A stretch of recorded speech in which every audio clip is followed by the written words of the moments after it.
Welcome and good evening to the Enfield Town Council regular meeting. Today is Monday, October 17th, 2022. The time is 7 p.m. The meeting can also be seen on YouTube. The prayer, Councilor, Deputy Mayor Sakala. Thank you. In a world so divided, we call for justice and unity. We do not want to foster that division. If we want change, let us be the change. Let us be open to others' opinions, respectful to each other, and make the correct decisions for the betterment of our residents. Pledge allegiance to the flag of the United States of America and to the republic for which it stands, one nation, under God, indivisible, with liberty and justice for all.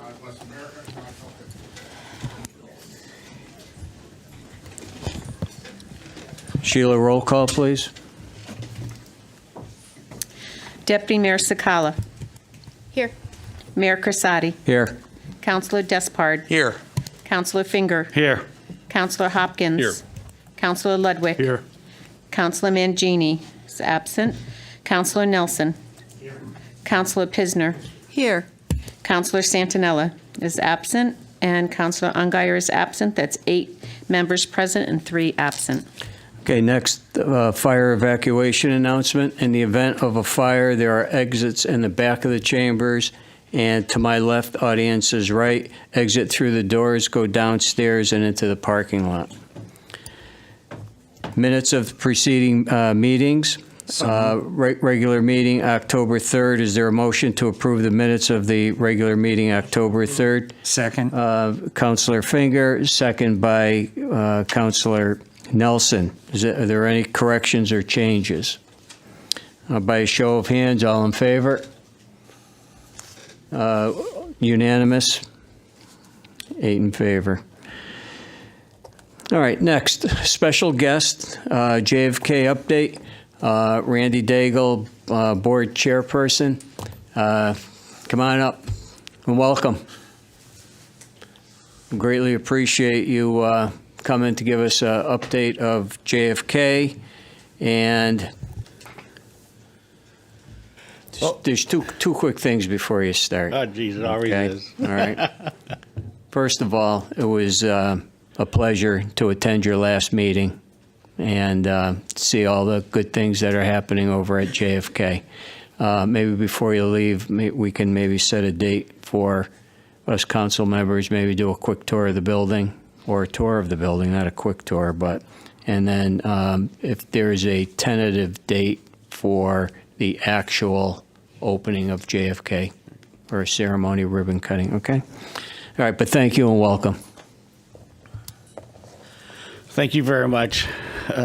My name is Randy Daigle. I am very fortunate to be the chairman of the JFK Building Committee.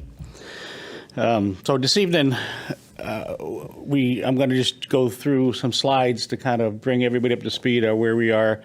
The building has been unbelievably accepted by the teachers, by the staff, by the town that have been fortunate enough to go inside and look at it. Just to start off with good news and end with good news too is we are on schedule and we are still under budget significantly. So. As you know, construction is really tough during this period of time. Everything, escalation rates when we started this project was 3.4%. We are now estimating escalation at the state level at 3.5%. Oh, no, 13.5%, I'm sorry. So when we put this project out to bid, we were very fortunate to be right before the pandemic, and we were able to lock in all our prices. So we really didn't get affected price-wise by the pandemic, but we did get affected by ordering. Some things, doors usually would have a 6 to 9 week lead time, or about 4 to 5 months now. So there are some areas, but our team, Gil Baines' team, CSG, the architect, JCJ, they just did an incredible job keeping this project on time and still under budget. So I just wanted to go through and show you guys We are planning to have a ribbon cutting, and we were hoping to do a walkthrough before that. We didn't want to really have a bunch of different walkthroughs and have the public always, running around the school. So that is the intent, is having a ribbon cutting, and we're going to be coordinating with the town and the Board of Ed, with other individuals, just in state senators and such, to have it on a specific day and like 45 minutes to an hour before the ribbon cut and have a walkthrough throughout the entire building. So that's the intent. So let me move on to the slide. So as you know, that we moved the main entrance from which is the media center, which was built 19 years ago. I was on that project also. We moved it over to which used to be the entrance for the cafeteria. We have a special bus loop right outside the right side of the main entrance area for any type of emergency vehicles. If anything, students have to get picked up from school regarding medical issues, we have a private separate area where they could come and go. They don't have to go through the general area. So that's what this small loop is to the right of the main entrance. This is, as you see, the south parking lot. We have two parking lot areas now for parent drop-off and bus loops and for staff parking. We are still modifying the signage. When we first designed it, there wasn't as many buses that were scheduled to be there at that time. We've increased the buses by, I think it was 7. So it altered the bus loop. So we changed the bus loop with the principal. It works great, but the signage, we had to redo some signage, and we're still in the process of doing that. Like anything else, once you start using it, you're going to find little inconsistencies with stuff. This area here is what's called an outside classroom. It's, as you can see right before the parking lot, there is a fence. It is a secure area. The teachers actually did start using these this year, where we have these giant boulders that are set out there that you can sit when the teacher's going through instructions or going through class. Instead of the kids bringing chairs back and forth, half of them not making it back. So some of them have towels, they sit on the ground, others sit on the boulders, but they actually have started really utilizing this area. And it's good for events after school too, if they needed them, or on weekends. This is the file and storage area of the main office, as it says. Everything is brand new in this entire building. It is now 100% air conditioned. So this is one of the special education classrooms. All our classrooms are 21st century state-of-the-art facilities. They have computers, they have monitors, they have giant TVs that are connected to the computers. All the classrooms' furniture is movable. If the teacher feels she wants to have 3 kids over here working together, or 5 kids over there, or everybody at the same time. So the tables are all movable, the chairs are movable. So it makes it easier for the teachers to, 1, control the kids, and 2, have individual teaching if that's their desire. This area here is another unbelievable. If you haven't been there, anybody in the public, try to get in, and you'd be astounded what this building used to look like to what it looks like now. These are actually classrooms for the STEAM and robotics. It's just second to none. This is the entrance from the hub area, which it used to be called. Now we have some offices that are in the hub area. The hub area still exists, but it's not a perfect circle anymore. We have assistant principals' offices there. We have some other teaching area. We have, each wing now has a work area for the teachers to go make copies if they have to, come up with their agenda if they have to, where before there was only one for the entire school. Now each wing has them. And as you can see, the ceiling, we have these new ceiling tiles that have LED lights built into them. So your electric bill for the town is going to be substantially savings, a lot of savings there. And same with the classrooms. So this is a typical classroom. Again, the teachers are utilizing every inch of these things. Our boards, our wall, we have walls that are paint, which are markable walls. where if they run out of room on their whiteboard, they can do stuff on the walls. So it's been really fascinating how everybody's. So these are, as you can see, the whiteboard up front with a little bit of glow around it keeps the kids' attentions there, and then that massive TV is also a computer monitor, which is connected to the teacher station, and they utilize every piece of this technology.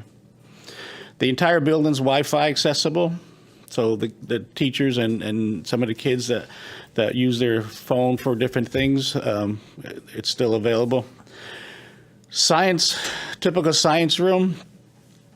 As you can see, we have acid-resistant tables on the tables up there, and those tables also can be moved if they wanted to work together in a group. World language. World language, as you can see, they have different stations that they made little pods where they work individually together. We are actually in the process because the word language and other classes, other programs have taken off from when we started designing this building 5.5 years ago. So we are actually in the process of trying to convert one major open area into 2 smaller rooms for language and other classrooms because the enrollment of the kids increased and special programs have increased from, like I said, when we designed this 5.5 years ago. This is we have 4 small, intentionally small reading classrooms. We wanted to make them small so they can hold the attention of the students that are being taught. Instead of having a big classroom where you could have multiple kids going and then the kids kind of will lose focus. So we have 4 of these reading classrooms that are used all the time. Just showing you some signage. This one goes into, as it says, gymnasium and cafeteria. The cafeteria, the way we designed it, this is from the hallway. It's really cool. I mean, you have these glass garage barn doors type things, open entrances. I'm sorry. It's very inviting, and the sound control is awesome. You can open and close these as needed. But one of the things when we designed it, we were able to have portable partitions that separate the entire cafeteria, but not all the way. It goes 3/4. So each grade can have their own area. So the younger kids aren't sitting with the bigger kids and vice versa. And the teachers can control their classes by having these. But when you have an event, you can retract all these into the wall, and you have this huge cafeteria. As you can see, this is where those partitions, they don't go all the way. They go enough to shelter the kids from the other areas. The areas where they would begin and coming to and from is wide open. And this is the same corridor from the cafeteria would be on the right. The garage doors, as you can see, are open and they retract above into the ceiling. They don't go in below the ceiling, so it's not a fire hazard as far as encapsulating smoke and fire above it. So the gymnasium, again, it's just an amazing gymnasium. We were able to utilize the existing structure. We did expand a little bit wall-wise to the east and west of them, but it's an open structure, open gymnasium. Since this photo, we have added additional bleachers on both sides, and they're retractable to the wall. So when they're not, you have a huge area. When you have a game, it comes in, but you still have your 4 feet walkway between the bleachers and the courts of whatever they're doing. And we also were able to divide the gymnasium into 2 areas.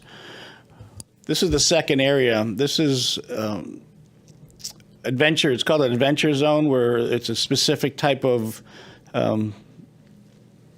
class where they learn how to do like mountain climbing. They have a rock wall there. There's different things that test different abilities of your muscles. So we are able to block those out from the main gymnasium. Again, this is a health classroom. you have your monitors, and again, the structure of the chairs and the tables will allow the teachers to either have a full class or break them up as you've seen in pods. This is the back entrance, the auditorium. One of the things that we really concentrated on doing was, as you all know before, when you had an event, the entire school was wide open. People can walk through the hub, go up to any second floor. If they had a basketball game, the entire school was open. The custodians had a nightmare. They would literally have to spend an hour, if not more, after every event, checking all the classrooms, make sure no kids were hiding. So what we were able to do is we were able to lock down the auditorium, the gymnasium area, and the cafeteria as a separate wing. So the rest of the school is locked down. If there's an event, people come in here. They have the concession area, they have the ticket area, they have the auditorium, and then when the event's over, they leave from there. We have adequate parking in the back to accommodate anybody that has any events back there. And this is the lobby of the rear entrance, the auditorium entrance area. As you can see, it's large. It could accommodate traffic flow of the size that's going to be used in the auditorium. The auditorium.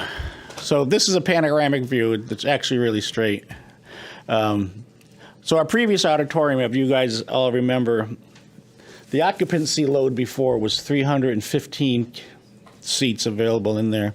When we started this project, there was only 109 seats available to actually use. So this was a very good welcome to the town and the school. We could sit comfortably 620 seats in here we have now. And it's all handicap and ADA accessible, wheelchair allowable and all. So we have 620 seats. So this is looking from the stage area up to where the people sit. So we did something a little different here. Is the stage is not 5 feet above the floor like typical. The stage is 32 inches above the floors so the performers have eye contact with everybody, and you have eye contact with the performers. You're not looking up and not seeing people in the back rows of who's ever performing. The theatrical consultant that we used is one that we use at the state for a lot of stuff, and this is kind of where some of the direction a lot of these stadium or auditoriums are going in, just to have it more people and user friendly. It's just another picture of the stage area. Again, you can see the magnitude of it good in this one. And it's all the acoustical, as you can see in the back, that the boards, the walls on the side all are like webbed. That's all for acoustical, so it doesn't reverberate the sound, and the whole back is a fabric wall system. And even the slope of the ceilings has a role in the acoustical.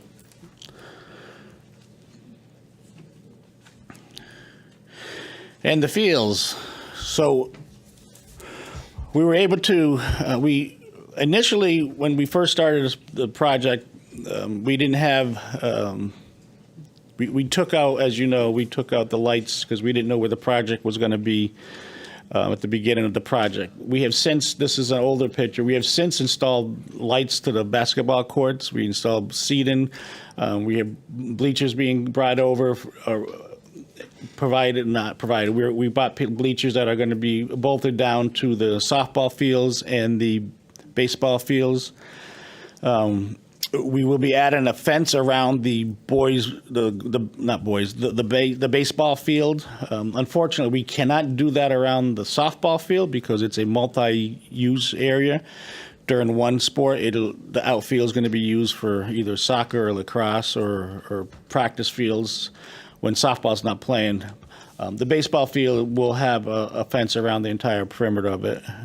And that is in the works. That is one of the items that was taken out and that we're lucky enough to be able to put it back in due to our financial status of this project. Let me see, what else can I say? Oh, the fields are sprinklered. The entire property is not sprinklered. The fields that get used are sprinklers. And the reason why we did that was only because, one, we didn't want to sprinkle the entire property because it's hard to control the grass if you got to cut it twice a week. We did want to sprinkle the areas that of the fields that we're going to get pounded on, get used, so they can bring them back to life every week. Instead of waiting, if we don't have rain in a month, the field gets used and now it's going to be damaged and now it takes a year to redo it. So the areas that are getting used a lot are all sprinklered. And as you can see, there's paths everywhere, so it's 100%. All the fields are 100% handicap accessible and ADA accessible. This area that you can see, the spotted grass, this just got reseeded. When this was done, initially we had a lot of rain, so a lot of the seed kind of went downfield. But we have since reseeded this. And again, this is the back of one of the fields, and you can see on the top the extent of all the playing fields, which is going to be the multi-use areas. And I think that was the end of it. So, like I said, we are adding a couple of things back into the project that we're taking out to save money. Because, again, we didn't know we were going to be financially when we started this project. These are not golden egg things. These are items that were once part of the project that we took out, but we're all part of it at the very beginning, even at pre-ref. So, and like I said, financially, we're in great shape. We are under budget by a couple $1 million, actually. So. Great. Well, thank you very much. Greatly appreciate it. For any Are there questions? any questions? Councilor Finger. Randy, excellent job. I mean, Enfield owes you quite a bit for the work that you've done in this town for all the schools. And I apologize for the mask, but I got to keep. I understand. It's not me. I don't have COVID, so relax, everybody. It's my health, my wife's health. I think you've done a fantastic job. I really do. And you've done a lot for this town, and the town owes you a great thank you for what you've done. Mayor Costati and I, we did walk down the fields. I'm sure you're aware of this. We took videos and pictures. So has this been resolved? Because even that one little 5-minute rainstorm left huge puddles and washaways coming down where the old trailers used to be, coming down from the side parking lot, the side pathway. Have you resolve that issue for the drainage there, or Yeah, what's currently happening is that the drainage has what's called silt fence inside of it. It's membrane to prevent all the grass and dirt from going into the sewer system. So until the grass is established, we are required by DEP to keep this screening device inside the sewer, because if not, this water drains into the Scannick, which is literally 200 yards away. So we are required by DEP to keep this silt fence, to keep any contamination, any seeds, any dirt and mud to rush and fill up the banks of the river.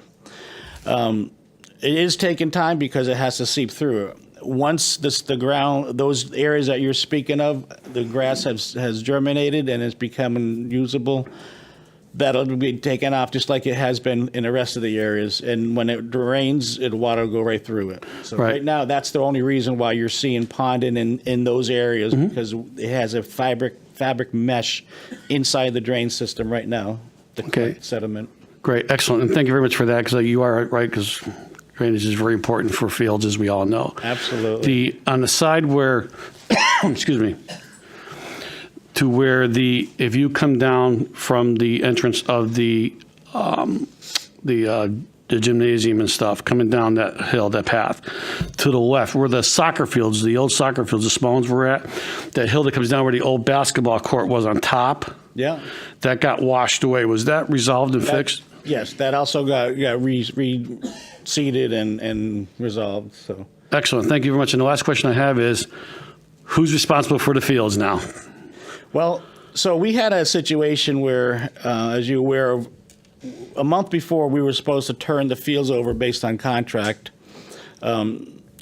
there was discussion that the Public Works wanted to take it over because they wanted to utilize the field for different sporting events. So they took it over. There were special areas of special grass seeding that was asked for by the town when the project started to be lower maintenance required, where the grass would grow higher than the normal grass. Normal grass usually cut around 4 inches to 5 inches. This special grass can grow all the way up to a foot and would have to be cut around 7 to 8 inches. So we seeded these areas as such. Come to find out, the town didn't have the proper equipment to maintain that. So the fields were not cut. The grass was not cut. At that time, weeds started penetrating and it looked terrible. We then took it back over. Those areas that had this specialized grass, we have since mowed down and reseeded to be regular grass as the rest of the property is. So now they could just cut the grass without worrying about what equipment for this area, what equipment for that area. So we took the fields back over because you can't reseed and slice seed and do corrective landscaping when the fields are being used. So we had a discussion with the superintendent of the schools and our panel, and we just thought it would be the best interest of the longevity of this field to be done 100% correct before turning it over to the town, and then the town's responsible from then. So we took the fields over. We are keeping the fields in our possession until spring. Like I said, we reseeded. It's going to take a couple of months for this grass to germinate, but it can't be used while it's trying to grow. So we took them over, and come spring, we'll turn it back over to the town, and then the town can use it for sporting events. We knew it was going to be a major inconvenience once they started using them to say, no, now you can't use them again. But we didn't want another episode, and I'm not picking on Enfield High, but we don't want another episode where you have a great field and something happens and then it takes years to bring it back to being usable and pretty again, I guess. So we felt it would be best interest, instead of giving it back to the town while it's in repair, let's repair it and you guys get it back when it's 100%. Randy, thank you very much again. An excellent job. Thank you very much, sir. Thank you very much. And I have a great committee behind me, so it's not just Randy, but thank you very much. Okay, thank you. Are there any other questions, Councilor Ludwig? Question on, so the boiler, so what happened to the 3 that we had that obviously failed? That was one of the things back a few years ago, was moving, wanted to do the new middle school. What happened to those? Well, how many boilers do we have now? And do we have any guarantees on those boilers for energy efficiency and those boilers, yes, they failed, but they lasted us 50 years or so. So just curious on how that issue's been resolved. The boilers didn't last 50 years. We were actually renting boilers that were put on a tractor-trailer body that the town was rented for $260,000 a year for the last 7 years. Right. So the boilers failed long before that. This type of boiler system is half the size and twice the capacity of what we were able to do with the old boilers. Everything has a 25-year life expectancy on them. Everything's under warranty. There shouldn't be any issues. These are the state-of-the-art facility, state-of-the-art boilers, more energy efficient than we've ever had before. But if you go into, we were actually able to cut some of the room out of the boiler room to make a receiving area for the custodians because it was half the size was needed from what was used back in the day to what is used now. And how long is the guarantee you mentioned, or the warranty? Pardon me? How long is the warranty you mentioned? Well, you have several warranties. You have manufacturer warranties, which are anywhere from 2 to 5 years. I don't know off the top of my head which ones are what.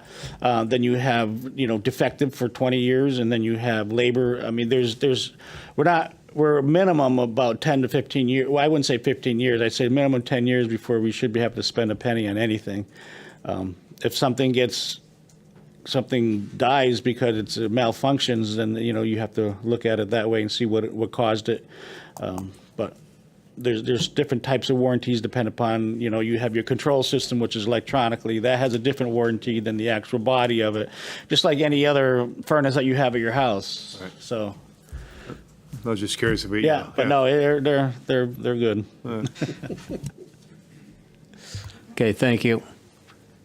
Councilor Hopkins? Thank you, Mr. Mayor. Just very briefly, Randy, thanks so much for all the work you put into this. It's obvious that you care a lot and you put a lot of work into it. What are some of the things you're able to add back into the project out of curiosity? What are some of the things you're able to add back into the project? Oh, well, we were able to add, wow.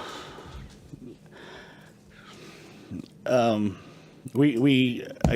don't remember the top of my head. I mean, we probably added about 15. I don't know, Gina, if you could recall. Some of the media stuff, right? Some of the TVs. Yeah, we had the media. So one of the luxuries, thank you, for one of the things that we were able to do with the media center, especially, was initially, because the media center was under 20 years old, we weren't able to do any modifications to the media center.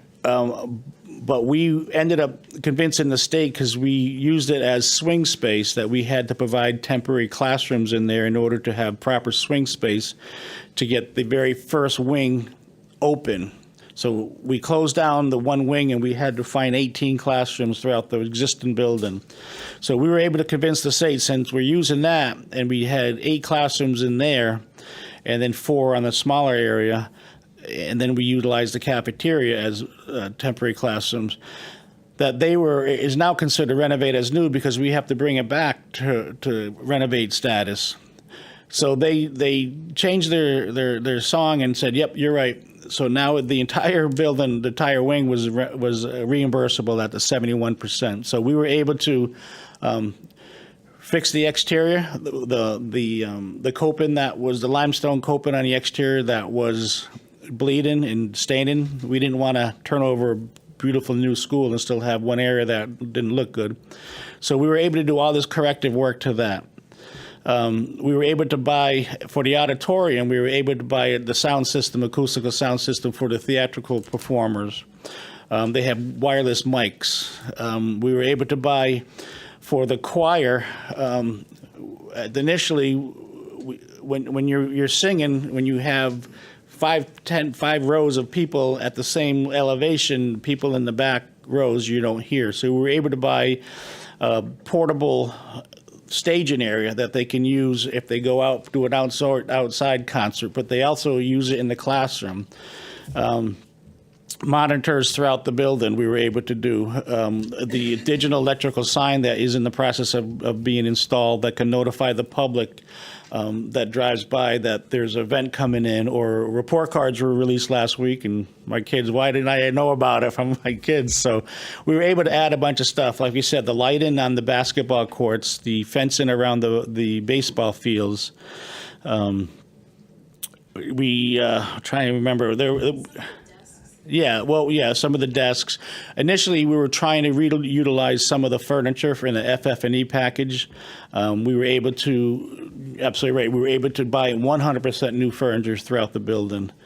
So yeah, there was a lot of areas that we added stuff. And again, all of these were taken out early. These aren't things that weren't initially intended to be used or installed. There was something that we just needed safety nets to make sure this project wasn't over budget. Gotcha. Thanks, Randy. Very welcome. Okay, thank you. Any other questions? Okay, Councilor Nelson. So now this is almost done, Randy. I figure you got about 2 weeks to finish your house, because if the Public Safety Academy passes, I'm sure we'll be calling you. Thanks for the great job, just like Enfield High. I wish I was part of it, and hopefully we can work together on the next one. Thank you very much. Okay, thank you. All right, well, All right. thank you, Randy. Greatly appreciate it. Excellent work. Thank you.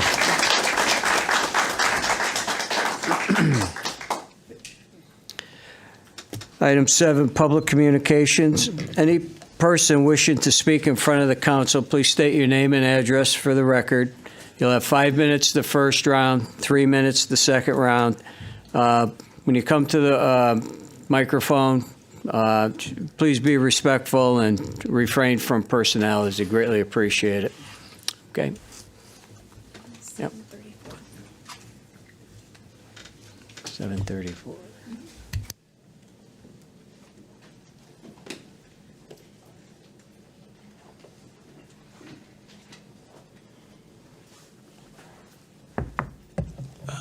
Good evening. My name is this working right? Oh, okay. Hi, my name is Jason Walsh. I live on Weymouth Drive here in Enfield. I came up to speak tonight because I saw a video on the internet that disturbed me, showing two of the members of this town council removing election signs for their opposing party. And I find that concerning on a lot of levels. I was told by a lot of people to make sure I come up here that I'm respectful. And I want to make sure that everybody knows that I have a lot of respect for those chairs that you're sitting in. And I have a lot of respect for this town.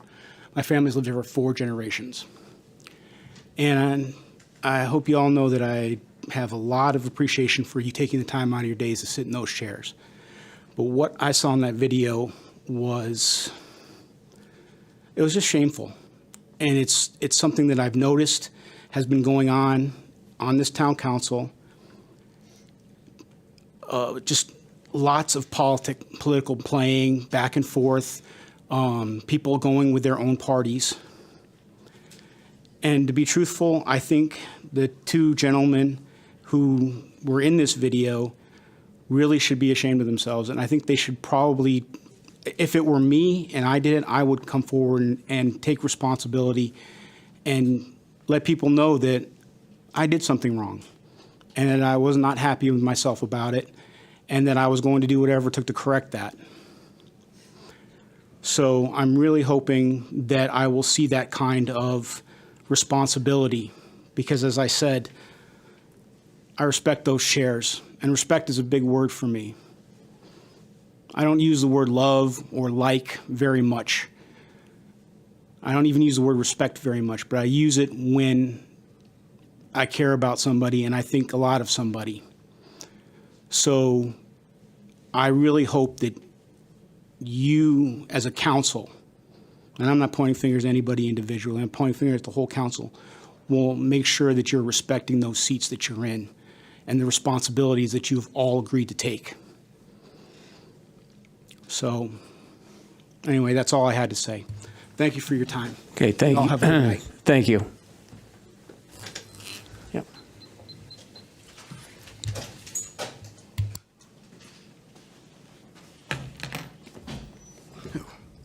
Hey, this is Chad Woodyard from 6 Parkway Drive. I just have 2 things to bring up today. One being the farmer's market. I'm not a vendor, but my wife is. And I've noticed the decline with foot traffic and vendors themselves. And the vendors have told me that the cause of the decline in participation was the fee of $100. Now, my wife said, well, if you look at it, Chad, from per day that you have from, I don't know when it starts to it ends, it's not much per affair. But the ones that I talked to, they said it's the principle of it. The last time I was out there, I talked to Bob, and it wasn't maybe 7 or 5 vendors, where last summer, it was double booked, double roll.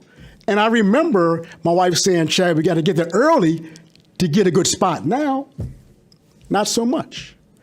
And so again, and the question that is coming up with the vendors is that, does Enfield need the money?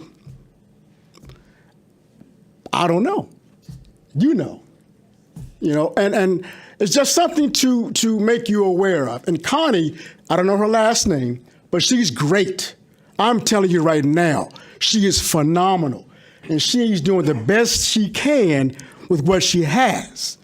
And I'm speaking on behalf of her and the vendors. And again, maybe next year we don't charge, Enfield, we don't charge $100 and see how that turns out. I don't know, but it worked before. And the only thing that changed between then and now was $100. Secondly, I won't be long, I'm a talker. And most importantly, the porta potty. Again, I brought that up. If I'm in a wheelchair, I can't use it, right? So what do we do as a town? What are we obligated to do as a town?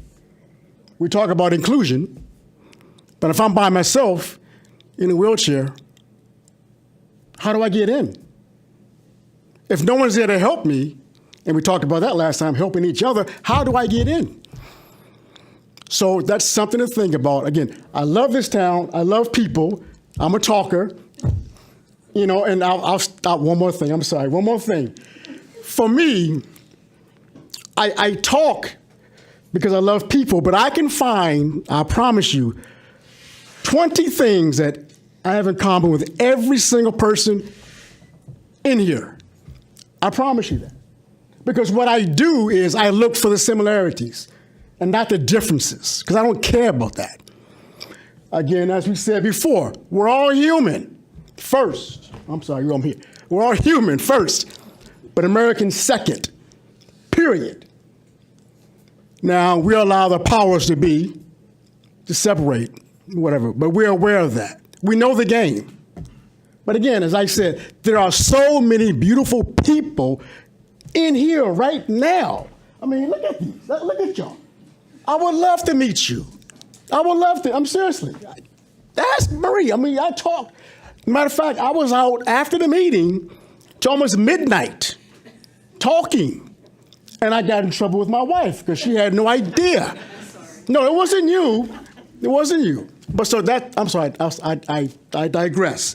So the fee, something to think about, and definitely the porta potty, because that was brought up during Juneteenth, and there was a disability group, and she came to me. I said, go to the mayor, because,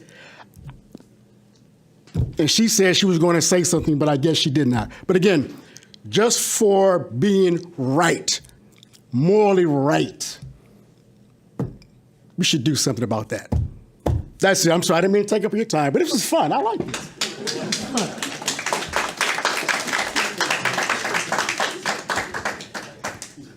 Thank you.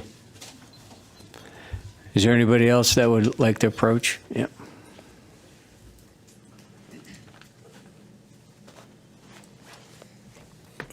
Hello. My name's Ken Bedard. I'm from 27 Burnham Street here in Enfield. Some things were brought up in the last meeting concerning Pizza Palace, Francis Avenue, Highland Park. I just wanted to go over some of the things that were said and give my rebuttal to it. As far as Francis Avenue, the situation with the trash being dumped on people's lawns, I had nobody had come to me with this particular problem. I've since happened to go out one day and I happened to see Melanie and her husband out on the front lawn. I had a conversation with them.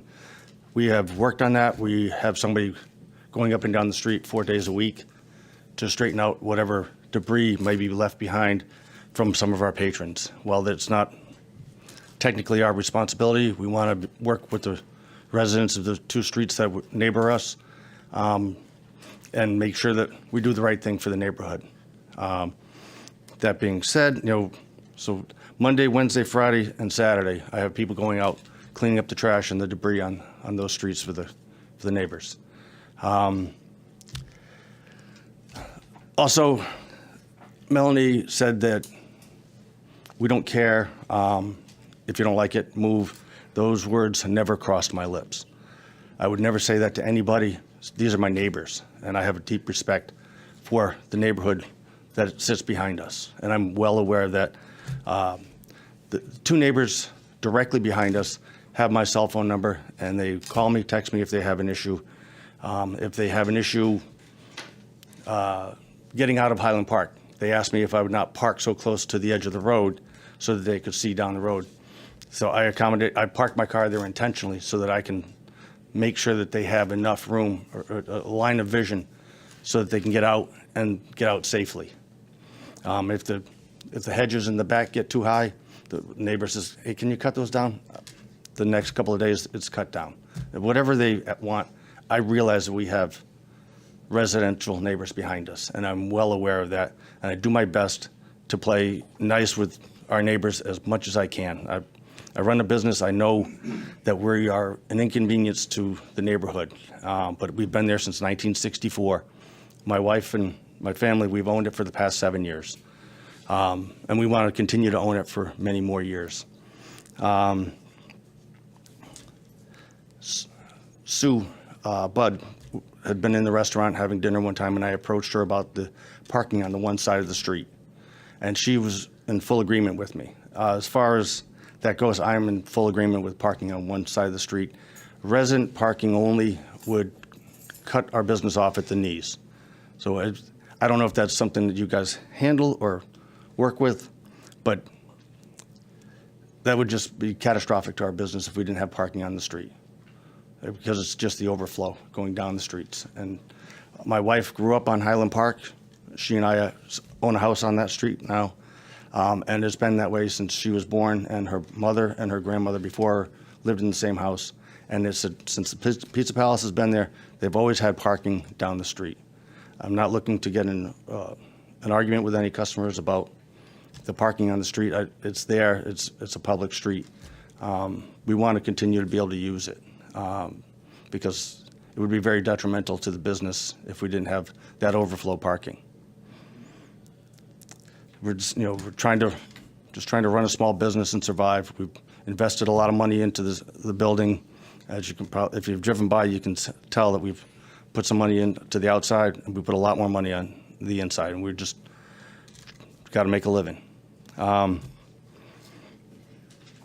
The hours of operation, as far as entertainment, we've always had karaoke.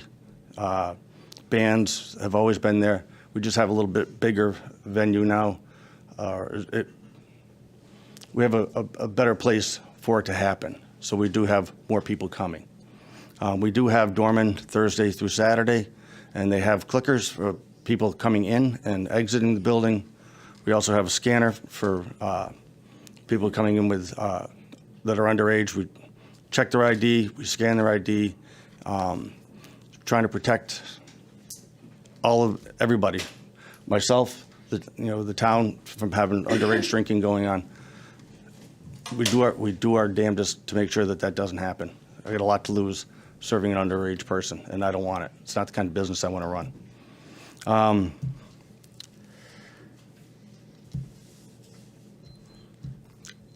And for the neighbors to say that I didn't care or don't care about the neighborhood it's unfair, because I do care. We own a home on Highland Park. We own the business at the end of the street. I care. I have neighbors.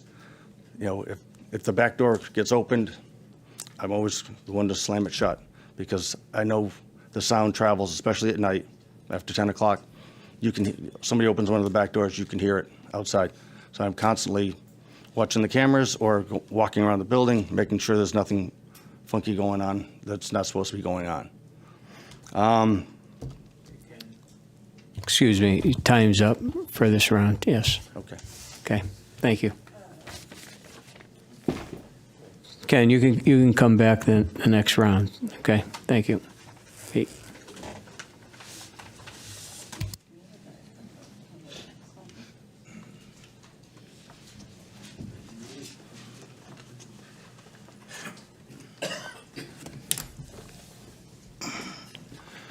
Peter Janitis, 3 Farmstead Circle.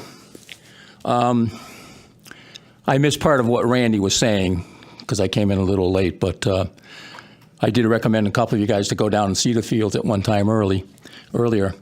And I was really appalled by the condition of the fields that they were trying to turn over to us. And it's not just the fields. If you go up near the parking lot and to the left as you're driving in with that row of houses and fences, look at the soil there. That's not soil. I mean, if you fell on that, you're going to get hurt. The erosion part, which was brought up again, that was there quite a while ago.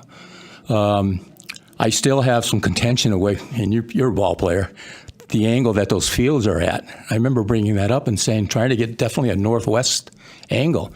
You play ball out there, and as the sun's setting, everybody in the field isn't going to be able to see a pop-up. So be it. But for Lent, I was trying to give up coming to board meetings and town council meetings. I was going to do it a little earlier. But, geez, when I saw this story, I had to come down here. I think I would hope that the way the last town council meeting played out, that I hope you guys outgrow that and don't do that again. I mean, that was an embarrassment to the town, I think. As far as the committee that you did form, I think 99 and 9/10% of the people that live in this town would consider it a town that has diversity, equity, and equality. If there are a few nut jobs, then there are a few nut jobs. But I like the town that we live in. And as far as Jim Nasuto, for the last time, hopefully, gee, some of you guys voted on something that he said, and I think it was misconstrued. It's nothing that he did. And I'll just leave with my version of sign language.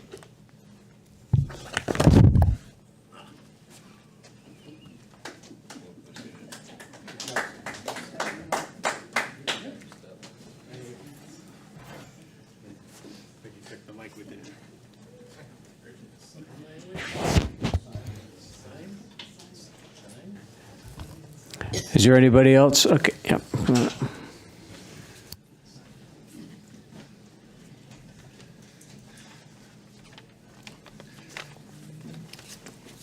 Happy Monday evening. Thank you, Coach. Thanks, everybody, for coming out tonight. Appreciate your willingness to volunteer and all your services to the town. I'm just going to tag along on what Peter said.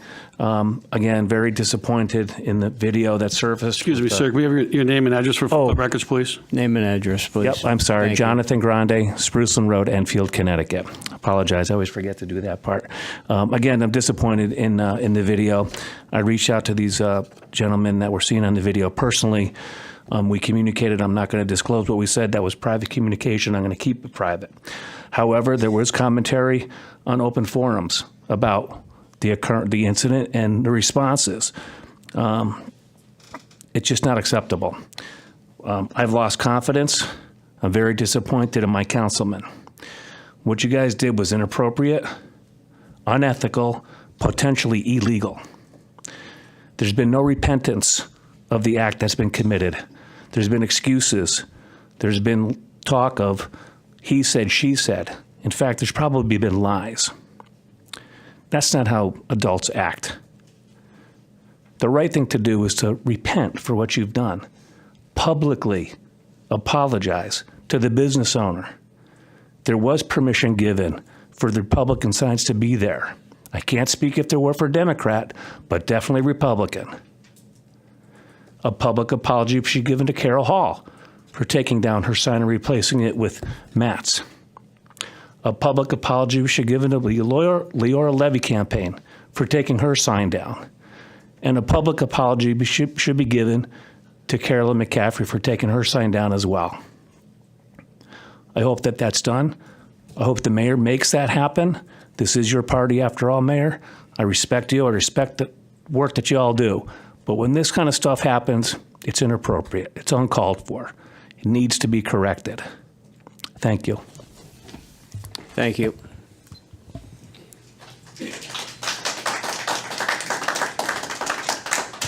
Anybody else approach the okay.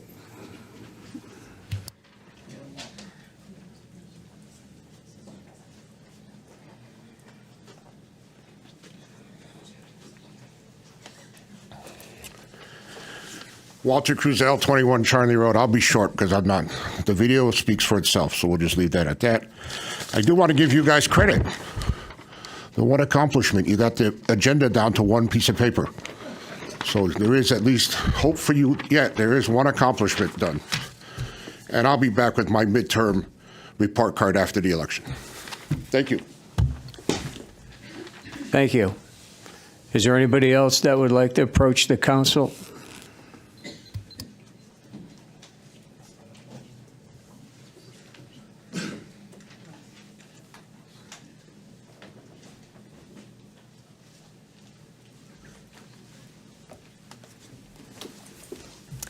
Good evening. My name is Susan Budd, and I live on Francis Avenue, and I'm here about Pizza Palace in the parking.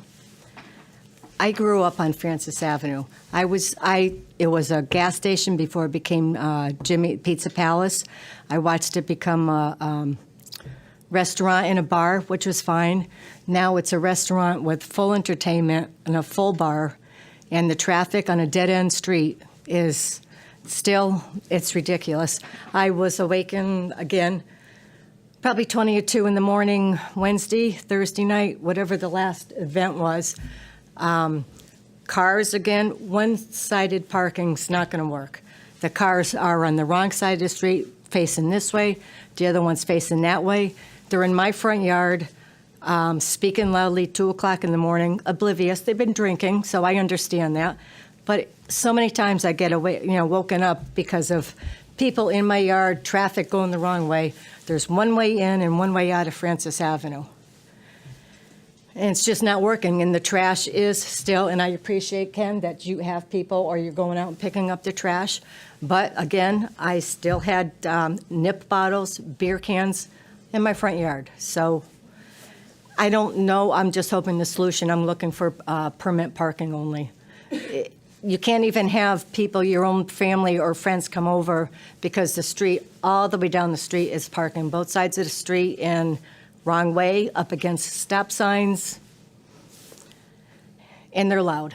At 2 o'clock in the morning, like I said, I grew up there. I never had this problem until the revisions were done. And I'm not knocking anybody for trying to be a businessman. I respect that. But I also want to respect that I need privacy in my own yard. And I'm not getting it on the special events. John Dubio, 4 Francis Ave. They weren't zoned for the live entertainment as far as we saw today. And the parking, they're parking right up, touching the stop sign at the top of the road, over the cement barrier, facing the wrong way. With the one-way parking, it's still, even in the winter, still going to be a pain trying to get in and out of the street. I think it's best bet is going to be the permitted parking. Yeah, one side of the street parking is, in my opinion, it's not going to work because the people are still there. They're still there 2 o'clock, 3 o'clock in the morning, revving their engines, motorcycles burning out. This was, earlier in the summer. I'd rather, and if I can my suggestion is just permit parking only. We are still a residential area, and it wasn't like this at all.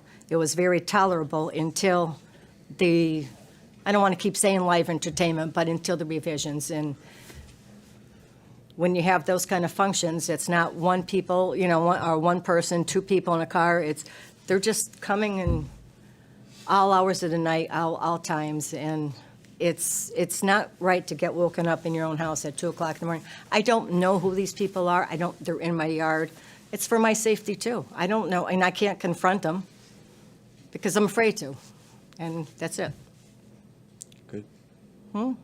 I'm good. Thank you. That's it. Okay, thank you.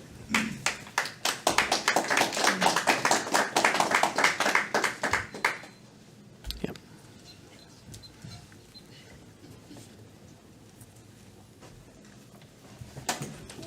My name's Austin Agnew. Address is 293 Elm Street. Just here to reiterate how important the new EMS building is. Bring it to a more centralized location in town, increase response times, move their medical supplies out of the attic. It's items we use every day. Better storage for them, hugely important. The new ambulance bays, increase their number from the 2 that they have up to 8.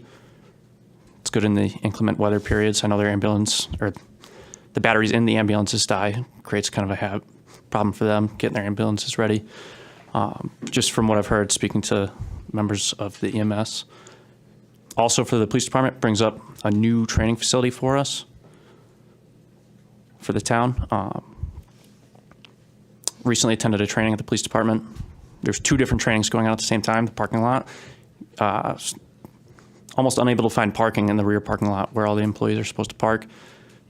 Made it very difficult. The new range, huge for training, huge for stressful situations, stress training. Be a huge addition to the police department. Those are really my talking points. Just really hope it gets passed with the state apportioned funds, $12 million. That way it doesn't fall into the town. Thank you. Okay, thank you very much. Is there anybody that would like to approach the council for the first time?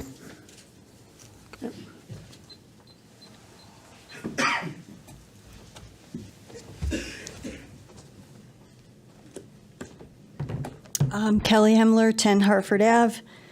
The First Amendment is free speech. Political signs is speech.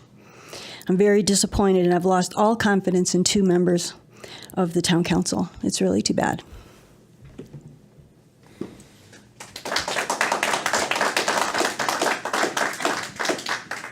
Thank you. Is there anybody else that would like to approach the council for the first time?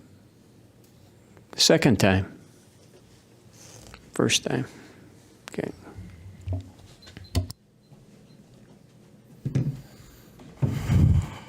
Zach Zanoni, 6 Howard Street, Enfield, Connecticut.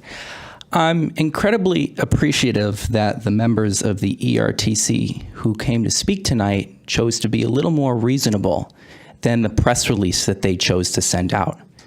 The terms that were in that press release were a little bit different. Under the shroud of darkness, stealing property, that there was complete lack of respect and maturity. Think about that. Seems a little dramatic. Here's what happened. There was clear miscommunication. You had a shop owner who gave permission to the Democrats to put signs up. You had a landlord who had a different interpretation of the situation. You had 2 council members that made an honest mistake on moving signs.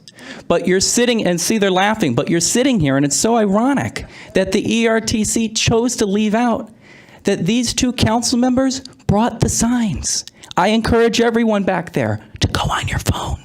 You can put in stealing, look up the definition, and under there, there's a dependent clause next to and it says, without intent to return. So what was so malicious about this and so covert? There was people saying, oh, he was wearing a mask. What was so covert? If they promptly took the signs and they returned them to Mrs. Hemler.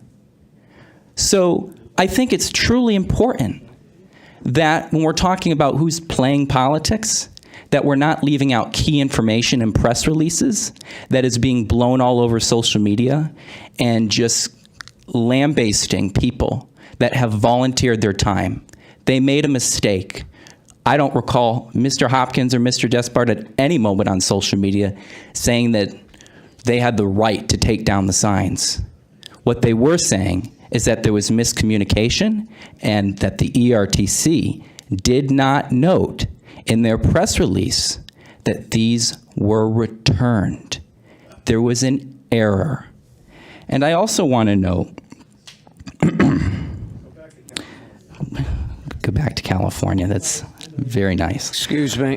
That's another thing. This level of animosity going on in this town is disgusting. Okay? I have deep respect for everyone on this council, and I hope that people know that. Okay? I talk to the Republicans. I talk to the Democrats. My grandmother is a Republican. There's going to be some Republican signs in my front lawn, and, you know, that's whatever. Nobody's going to take them. But these are our neighbors.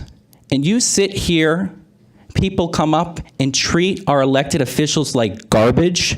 That's disgusting.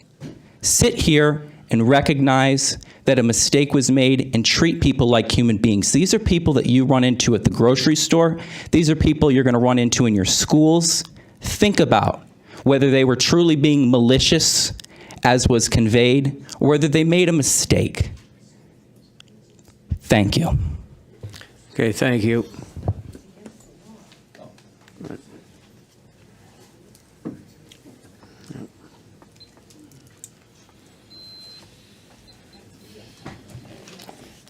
Hello. Hi. Especially you, Walter. Excuse me. Before we go any further, enough. And that goes for everybody. We're up here listening to people state their opinions. I really don't want to have to listen to anybody in the audience, or I will end public communications. So please stop what you're doing. That goes for everybody.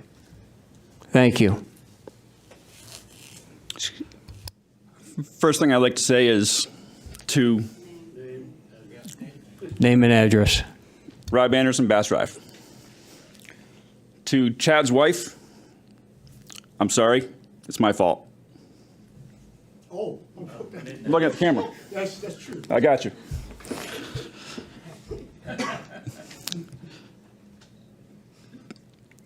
I wasn't going to talk tonight because I didn't have confidence that I was going to be nice enough.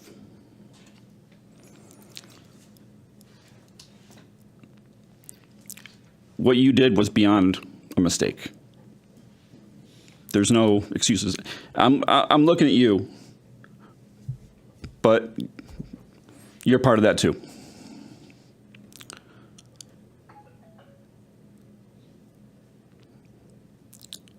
Hypothetically, you drove here. It's your car, your truck. So hypothetically, if your car, truck was towed while you were here, and it was brought somewhere else, brought to your place of work, is that stealing? I mean, I gave it back. Would it be wrong? It'd be wrong, but it wouldn't be stealing, would it? I bet you the police would think I was stealing. I don't think there's anyone that's going to convince me that what you did wasn't stealing. It was sneaky, it was underhanded, it was wrong. It shows that there's definitely a question with your ethics.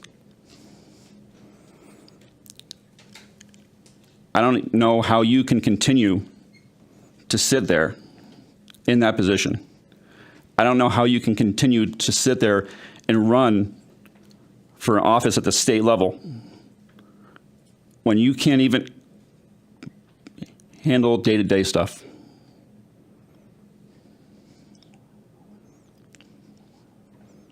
Nick, I actually have some respect for you.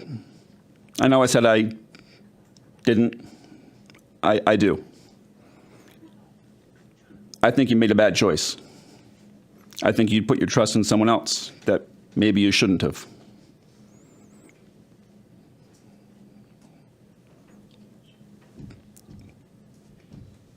But I think you need to make a choice on who you're dealing with, because I think it's a bad choice. Thank you. Thank you.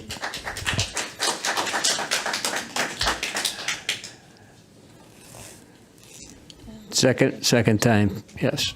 Round two.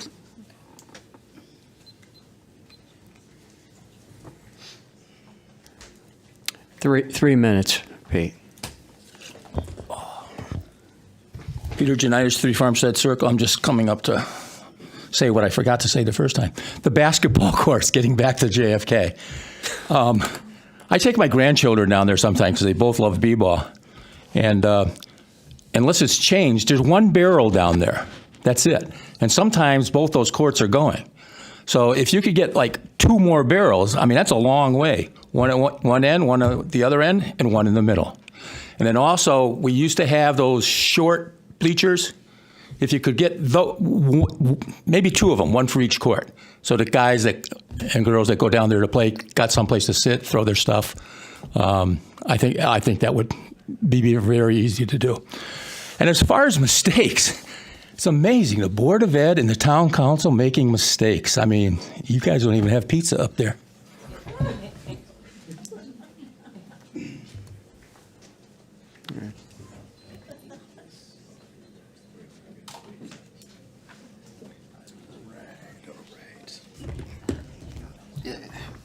Chad Woodyard again from 6 Parkway Drive. I respect everyone on here. Your office, that is. I've been taught that you respect the office that the person is in. My brother-in-law told me, he was in the service. If you're a private and a general walks past and he's a wife-beating, drug-selling general, what are you going to do? Salute. You don't have to respect the person, but the office that the person is in is what gets the respect. Now, I'll be real quick. People tend to think that leaders and politicians are one and the same. They are not. Not all the time. They should be. The difference is one, a leader looks for his or her replacement. I'll give you a perfect example. Nelson Mandela. He could have been president of South Africa until he died. He served once, and he found a replacement. A true leader does not look for followers. Why? Because a true leader has a fruit that the person or people want. If you want an apple, the tree doesn't come to you. You go to the tree. Same thing with leadership. Politicians, not you, but politicians look to be reelected over and over and over again, no matter what type of job they're doing. That's politicians. Leaders, we want to make a difference. We don't care if you're white, black, purple, don't care. Republican, Democrat, Independent, don't care. Because we understand, again, we all want the same friggin' thing. A roof over our heads, clothes on our backs, shoes on our feet. That's it. Period. Politicians, we see them play games. Not here. State level, yes. Federal level, certainly. But again, people get upset at you, the council. Maybe they should. But I think to understand what really is going on is to talk to people. I'll be finished. There was one guy in my neighborhood. He's been there maybe 50 years. And with my youngest son, he's 20 now, I would drop him off at the bus stop. And every time I would wave to him, because that's what I was taught to do. If I make eye contact, I'm going to speak. And he came to me one time and said, "Do I know you?" He said, "You always wave to me." I said, "No." He said, "I've been here at that time, 20 years ago, 30 years, no one had ever waved at him." That's the whole issue. If we don't talk, it's easier to divide us. Again, come on, we all know this. It's simple little things that we are allowing to separate us and get angry at. We all make mistakes, yes. Some intentional, some not so much. But at the end of the day, those who have no sin, throw the first stone. Thank you.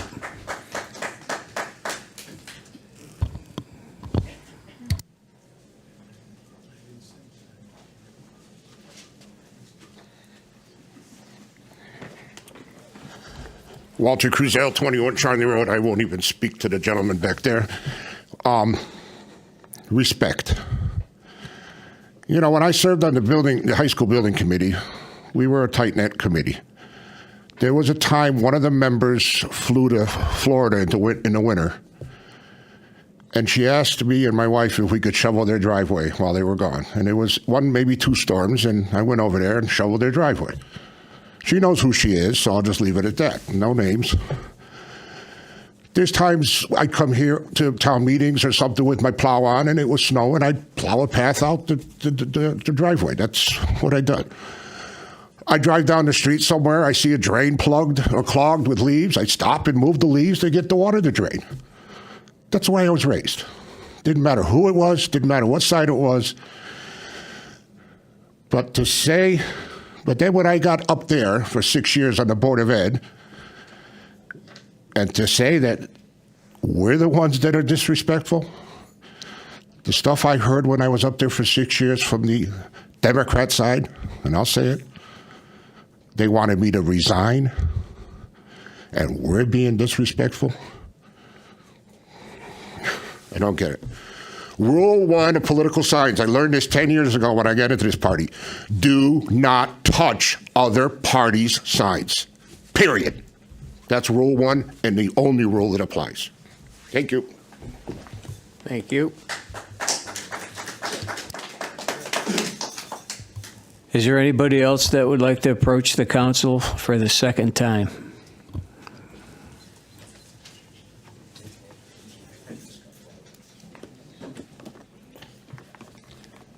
Ken Bedard, 27 Burnham Street. I just wanted to, there was one thing that, oh, sorry. There was one more thing that I wanted to touch on. The Councilman Ken Nelson said to put a DUI checkpoint out in front of our business. Some of the people thought it was funny. I didn't find any humor in that. And I don't know if you're serious about that, but I take offense to that. It's unfair. It's targeting our business because you didn't have all the facts in front of you. And you probably should have held your comments till you knew the facts. But putting a DUI checkpoint out in front of our business would just crush our business. And I know it'd probably only be for a night or two, but it was said, and it's not fair, and it's targeting, and I don't think it was right. Thank you. Okay, thank you. Is there anybody else that would like to approach the council? Okay, thank you. Public communications are over. Thank you. Next, councilor communications. Mr. Hopkins, Councilor Hopkins. Thank you, Mr. Mayor. I won't spend too long on this. I think it is important to set the facts out there, but I think it's also important to move back into town business. I understand, it's election season. It's less than a month from the election. I understand, folks are pretty keyed up on that and looking to throw things against the wall. I understand that. I begrudge no one for it. The facts here are pretty straightforward. I and Councilor Despard sought permission to place some signs at a local business. Permission was obtained for that. A couple days later, the opposing party signs went in there, so asked the business owner, hey, did you get permission for that? And he said no. After some discussion, those signs were removed and returned to the headquarters for the ERTC, which I think is what's the proper place for them, with a note explaining the situation. Ultimately, my understanding is that the landlord of the business ended up disagreeing and overriding that business owner's statement. Depending on their lease, I think that's perfectly permissible and free speech. So, turning to the business of the town council, I really appreciated folks on Francis Avenue and Highland Park speaking with me. I would like to speak with the business owner as well to understand the situation. I think everybody's being very reasonable with this, but there are some real problems that exist there. You should be able to go to bed before 3 a.m. on a Friday night. You shouldn't have beer bottles and vomit, and frankly, you use latex products out on your lawn. So there's got to be some kind of joint resolution I think we can come to, and I look forward to working with all the parties in this situation to find one that's fair. So thank you. Okay, thank you. Councilor Mangini. Thank you. Just a couple of announcements. I want to congratulate our very own Mayor Bob for receiving the Connecticut Sports Media Alliance Award. He received it on Sunday, and it was at AquaTurf, as a matter of fact. That award is given to a very select few individuals, and we are all very proud of Bob. He received it for unselfish dedication to sports in the community, and I think that everyone should be aware, and we should thank him for all his dedication to our youth. Thank you, Bob. Thank you. And the other comment I just want to make, ERFC Farm to Table, I think was a great, success. The food was fantastic. The company was wonderful. I didn't win the wheelbarrow, but that's okay. It was still fun. And thank you, ERFC, for all the hard work you do for our youth. They provide a safe haven for children after school, before school, summer camps. It's just phenomenal. We're so fortunate to have you in our town. So thank you, ERFC. Appreciate it. Okay, thank you. Well, okay, Councilor Despard. Thanks, Mr. Mayor. So I hesitate to give any more life to something that just feels obviously twisted into a political potshot. We returned signs that we were told were placed improperly. We did so with care, and we did so immediately to the rightful owner. We even went so far as to leave a note explaining why they were removed.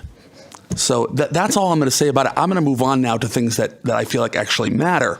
And I want to make sure that, all eligible small businesses understand that they have a month left to take advantage of the town's ARPA small business program. If that's something you're interested in, you should go to the town website, go to the menu. There's an ARPA tab. The application is right there. If you need any help with that at all, you can reach out to me or any other counselor up here. Furthermore, I want to say that I am incredibly excited about Enfield's growth, just even in this past year. And I'm excited about the further potential for growth. I mean, we have some really exciting things going on, exciting developments. If you look right here in Thompsonville, we've got a community theater. We've got some development coming in where a dilapidated building was, and we have a new train station. So since I was a kid, I've been hearing about, revitalization of Thompsonville. Well, it's actually happening, and that's really, really exciting to me. And then across the town, we've put an unprecedented amount of money into our critical infrastructure, namely our sewer system, to the tune of something like, $8 million. And, last year when we were campaigning, a lot of folks were not happy with the sewer fee. I know I hate it. And one of the reasons why we had to put in that fee was because we got so far behind on our infrastructure. So I feel really, really proud to have put such an investment into our critical infrastructure, and that we've improved the quality of life for residents. We've done a lot of upgrades to ball fields and other recreation. So we are committed to further improving Enfield, the Enfield that we all know and love. And we're going to make our town an even more attractive destination for people to work and live. And that's what I'm going to focus on rather than, this negative Point of political order, stuff. this isn't a place to have a campaign. Excuse me. I think he's finished with his... Thank you, No, Mr. Mayor. he's finished with his counselor communications. We will move onward. Counselor Pisner. Thank you. Counselor. Just a couple things. For the people on Francis Avenue, I apologize. I can't imagine getting woken up at 3 o'clock in the morning. I would not be happy. And I'm really hoping we can find a resolution for the business and the residents. There has to be one. And now is your second week coming here, and I'm sorry that you even had to come back a second time. So I think we should all work together with the town manager and to find a solution to this. The next thing on here, Chad. I did not know until probably about a week ago, and then you made it clear here that we were charging people for our farmers market. I was not aware of that. So I'm going to go on record now and say that I think moving forward, there should not be a charge for our farmers market. These are local vendors that are coming, that are bringing people into our town, and I will definitely move forward to say absolutely not. I don't think we need that. I think we'll make money in different ways from having people come to town. So again, thank you for making me aware of it. I did hear it about a week ago, and last week was a crazy week for me, so I did not have time to reach out to the town manager, but I will definitely send out an email on that. But I also want to thank you for reminding us that communication is so important. And what happened 2 weeks ago was the first thing I did was I reached out to you, and we had a great conversation, and we are going to continue to have open dialogue about the DEI in that document, and we started it again today. And tonight, talking and having people come up and talk about the signs, I think an easy thing that could have happened was a phone call. Just a simple phone call. Pick up the phone. Kelly, did you have permission to put signs on there? If the answer was yes, then it was yes. But I have to say, to take them off in the middle, in the dark like that, I don't think looked right. Maybe it was a mistake. I will give you the benefit of the doubt. But I think we need to be reminded of communication. I am the kind of person that if I have a question, I pick up the phone and I'm going to talk to you. I may even show up on your front door. And I think that's what we need more of, communication. So you keep coming back and you keep reminding us of that, okay? Yes. Thank you. That's it. Okay, thank you. Councilor Ludwig. I'll try to be real brief. Just again, there's a history of the sewer fee, and again, the reason why you have a sewer fee, and actually you pay less than what it was in your original tax rate, because back when the prisons came to town, it was such a, again, we're getting pilot money, which is the ruse every community goes through when we do some of this stuff. We're going to get all this state money, and it's going to be great for the town. There's always a cost to that. Guess what? It overwhelmed our sewer system back in the 80s and the 90s. The deal was struck with the state back in the 90s. It was a terrible deal for the town. In the 2000s, where it was terrible for us. And then, exactly, the plant got overwhelmed. We were behind on maintenance. The state was going to shut it down. I think they were charging $1 million. The DEP was going to do a fine of $1 million a month or something. And I apologize, I don't know exactly off the top of my head. But that's the reason why we had to go to a sewer fee. So we could qualify for no interest loans to redo the plant, which now is one of the highest. It's a very efficient plant. You as taxpayers paid $36 million for a low interest loan. So now it's running efficiently. And for example, last year during a hurricane, on average, that, again, plant 7 million gallons of water a day. During that hurricane in August last year, 22 million gallons of water went through that plant. Do the math. If that plant wasn't upgraded, which you folks invested in, the sewer fee, again, is there for a reason, because we had to qualify for low interest loans from the state, because the state was going to fine us and shut us down. So I don't like the sewer fee either, but it actually is a better deal than a lot of towns pay. Go do your research. If you're going to live in Connecticut, Enfield's a great deal when it comes to taxes. And I hate to say that as a conservative, but it's true. And so again, and there was a presentation out on the manager's website, the prior manager, I don't know if it's still there, that went soup to nuts, explained everything, the reason why decisions were made. All public information, presentation done 2 years ago, all out there for you if you want to go take a look. So the sewer fee, whether you want to pay it or not, it's actually a pretty good deal. And by the way, you got a great investment in a $40 million plant that was able to handle 22 million gallons of water during a hurricane. Other towns in Connecticut actually flooded during the hurricane of last year. And if you looked around the country, so would you rather have a flooded neighborhood or a upgraded water pollution control plant that folks did, again, out of the ruse of having pilot money from the state, which every year the state cut our pilot money. Okay, and guess what? Our police still have to go up there. Our EMS still has to go up there. That's a cost to you as a local taxpayer. So when you always hear the ruse, we're getting all this revenue, remember there's another side of the ledger if you don't know anything about accounting. It's called cost. Folks got to remember it. Okay, I'm sorry, I want to set the record straight because I'm sorry, folks need to remember why we did that. Real quick, through the mayor to the manager, thank you very much for the rambler explanation, but could you just explain it to me a little more? What is actually being moved? What still needs to be? I'm sorry, I appreciate the explanation. I'm not trying to put you in a spot, but I just want to be able to be clear what we're actually moving, if you could, or if you can, or if you want to get back to us, that's fine. Perfect, appreciate it, thank you. And again, I know I asked you last meeting, not again, mayor to the manager, not to put you on a spot. Again, we're going to need some of that ARPA money to help people with utilities. I mean, I know there's a little bit of disconnect whether you think this, the strategic reserve is being spent down. Again, if you just purchased oil, it's a pretty hit to everyone's budget. And we need to save some of that money. And I respectfully ask that we get a ruling from our consultant that we hired that can we use the ARPA money to help people pay their utility bill. I'm scared to what's going to happen in 3 weeks when, at some point now, it's already starting to edge up. If you bought oil, if you have oil heat, even if you have electric heat, I mean, everyone sees, inflation isn't 8% on utilities, okay? It's something much higher. And we need, again, a request if we could see if we can use the money, and as we spend I still have around $800,000 left. I have a feeling we're going to need that for every resident in town. And again, just if you could see if we can, if it's legal based on the guidelines, I think it is. I've done some research, but I'd rather have it signed off so we have that money set aside. And I'd appreciate it for next meeting, because again, it's getting close.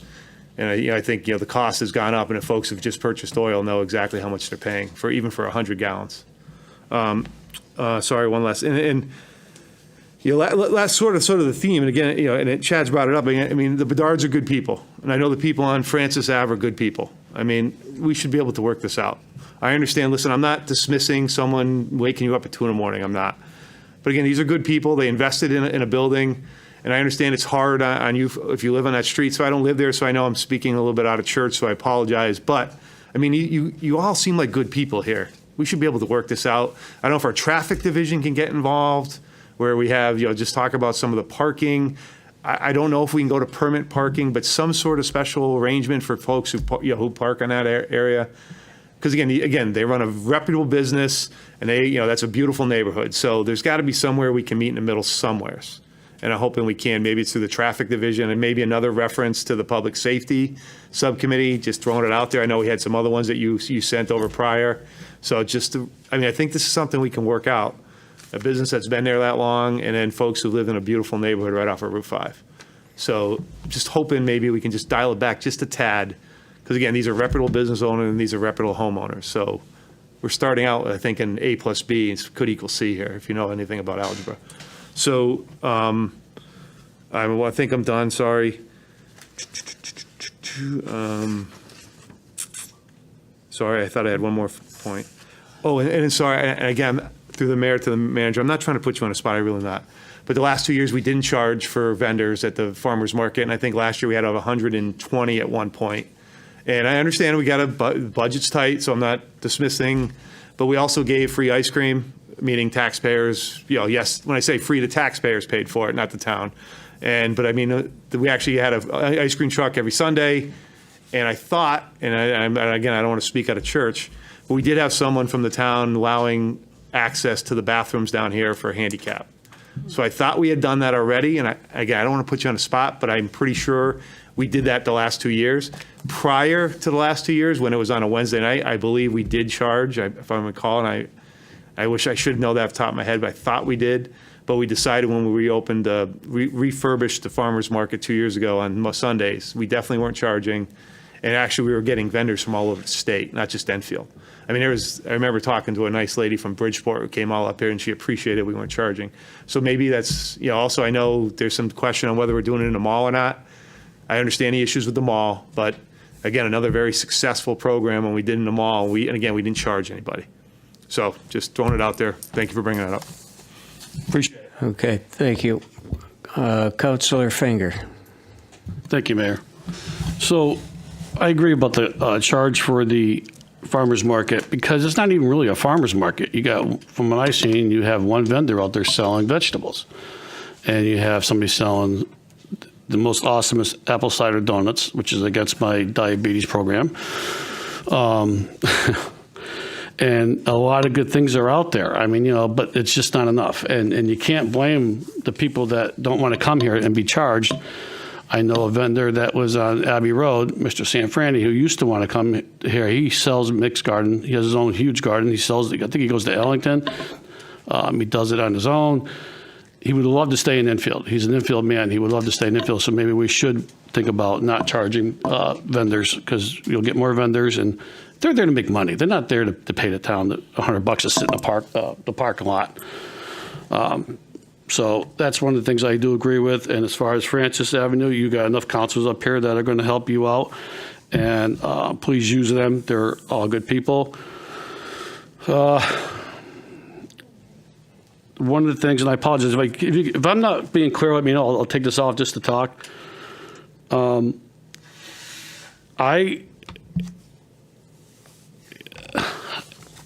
have something I want to read, but I'm not going to read the whole thing. This is something to do with me going to a unaffiliated position with the town, with the council. Okay, after a discussion with our town attorney and everybody, and there's some restrictions that I have to follow, but I've gone outside to my own legal opinion. I've been asked to do that. I've done it, and of course, as Attorney Talbot will tell you, every lawyer will disagree with the other lawyer. They're always, they're always there. So, unfortunately, the people of this town elected me to represent them. They elected me to be the voice for them. They elected me to be a person that can help them, a person that would be on. I understand I can't be in the town committees and things like that, being in this unaffiliated position, but I still need to represent my town, and I don't like to try to be silenced. And to be silenced is wrong. I feel strongly about the correction that I was given by a different attorney. There's nothing against our town attorney. I have total respect for him, and I think that he is doing what he's paid for. I mean, the man's a great man, and I have nothing against it, but I also want to make sure that I'm defending myself too. That's what America's about, is to make sure that you defend yourself, you make sure you defend what your rights are. So like I said, I've gone outside, I got a legal opinion, and I'm not going to go read through the whole thing because we're really running out of time here. But the legal opinion does allow me to caucus with the party of my choice, which I will mention here in a second. And it also allows me to, if I decided not to caucus, to become part of the leadership, but that has to be agreed upon between the minority leader and the majority leader. Those people have to agree to have me there, because this way here, I can stay informed of what happens with our town and with you instead of being left out. And I don't mean by left out totally. Today I met with the town manager and assistant town manager, and they filled me in on some things, but that's not what I want. That's not what I was elected for. I was elected to represent you, and I want to stay elected, I want to stay representing you. I've had a lot of people come to my house, shake my hand. I had a lot of people send me texts, emails, thanking me for being me. And that's who I am. My name's Doug Finger. I'm a counselor at large. I may be unaffiliated, but I love everybody up here. I wish we all would get along a lot better. Life's too short. I got things in my personal life that are really hurting, but that's another story. We need to be a better council for the town of Enfield. We need to get along. We need to make sure that even though we're in different parties or a third party or anything, that we think of the taxpayers first. That is the important part of being a councilor, putting our property taxpayers and business taxpayers first, not our own personal agendas. And that's one thing I have to say. And so with all due respect to everybody here, I am submitting. If you don't mind, I'd like to hand this out to our four people on top of our major dais over there. And I don't want to be called this a dice. It should be called a horseshoe. It should be turned the other way. That way there we give good luck to Enfield, not bad luck. But in any case, that's what I'm going to do. And after this, Mayor Bob, I will be done, because I had to hit the men's room.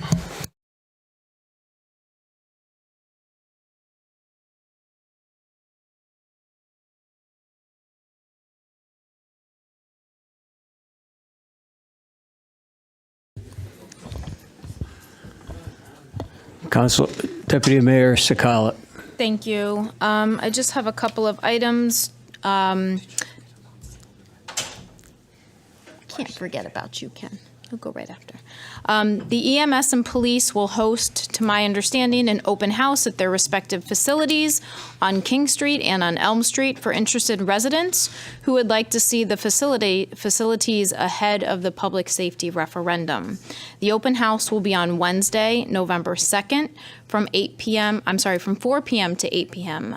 Those will be guided tours. So if you are interested, please show up to either the EMS or the police facility on the 2nd of December from 4 to 8. The other item was to the residents of Francis Avenue and to the owners of Pizza Palace. My understanding is that we have had some internal conversations with the chief of police, and that hopefully the town manager will be able to set up a meeting if that is not already in the works, but that will be in the works very soon with the residents to sort of come to some sort of hopefully solution that works for everybody. So that's all I have. Okay, thank you. Councilor Nelson. Okay, first and foremost, I'd like to wish Joe and Jackie Bosco happy anniversary. I know you're with her, Joe. Through the mayor to the town manager, if you could give me an update on the sidewalks between Belinda and Louise on Post Office before somebody breaks their ankle. And then if you could, in my next packet, just give me a list of what roads are on the referendum for 2020. And then an update on what's going on with the parking lot lights on Enfield Street School, because as soon as the time change happens, it's going to get dark real early, and there's no light poles or anything up there yet. Another thing that I saw driving here today that I was not happy about is there's a pretty good sized pothole right in front of 1235 Enfield Street. And that road isn't 4 months old. They just paved it. And it's pretty embarrassing. I want to know, what type of warranty comes with these roads. The contractor should have to come back out and not just throw some patch in it, but, do a permanent repair. This is our main road through town. It's less than 4 months old, and we got a pothole a foot around.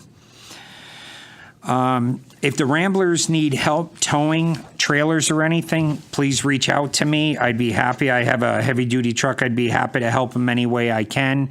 And if it's bigger than that, maybe we can contact a local business here in town who's always willing to help. I believe this is just temporary until they do the repairs necessary.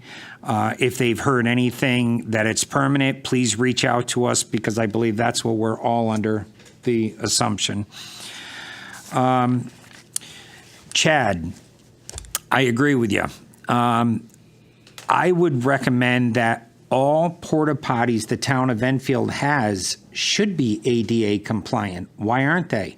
We can use an ADA compliant porta potty. They can't use a regular one. So, either we put it on the agenda or something that we all take a vote, and any porta potty the town of Enfield is currently responsible for gets switched out to an ADA porta potty. That was very good. And second, you got to get involved more. You have such a great attitude. I saw it last time you were here. I tried to catch you in the parking lot, but an attitude goes a long way, let me tell you. You diffuse a lot of situations with that great attitude, and I want to thank you for that. Real quick, on the signs, I was involved in putting the signs out myself with Jason Jones and several other people. And the business owner gave us permission, Mr. Penchel himself, not the landlord. And he's the one who supplied the video, wondering where our signs went. So your story's not holding up. But that's all I'm going to say on that. So a simple, I'm sorry, we were wrong. And especially being an attorney, I would think you know what's breaking the law and what's not. Now, on to something that's really got me going. You called me out. I have no problem with that. And it would kill your business if we put a DWI stop out front. Well, it might have saved my father's life, because he was killed by a drunk driver leaving an establishment like yours. My sister's permanently paralyzed, and my brother has brain damage. I don't understand the whole concept of a bar. Drinking and driving is illegal. So people to go to a bar and get drunk, and I have videos, recent videos, of people out in front of these people's houses at 2:30 in the morning with no respect for the neighbors whatsoever. So I appreciate you trying, but maybe you should go out there and police it yourself, because our only option is to get the police involved. And God knows, it may save somebody's life while we're doing it.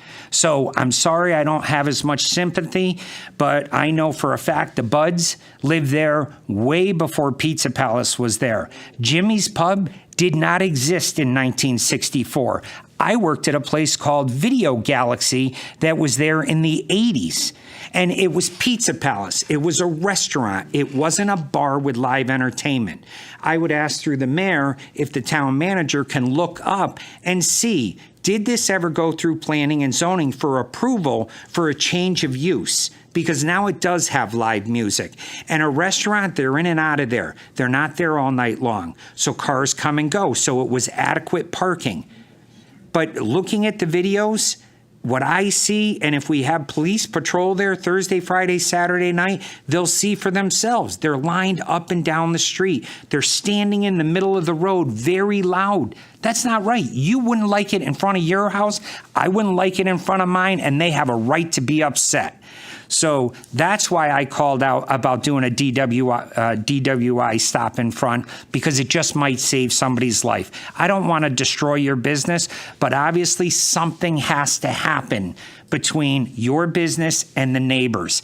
And if we can make that happen without us getting involved, everybody wins. And I'm asking you as the owner of that, Watch the people you serve. Watch when they leave your establishment. Make sure they're okay to drive. Put in one of those breathalyzers. Let them know they're too drunk to drive. It just may be your family member that you save. Thank you.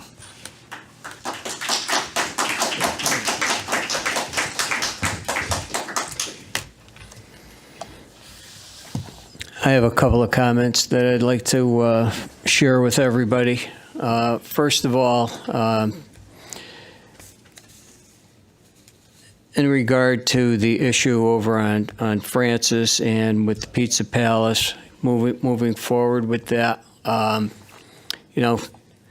Councilor Nelson did bring up the idea of, with the zoning issues. I think maybe that, number one, should be checked with that.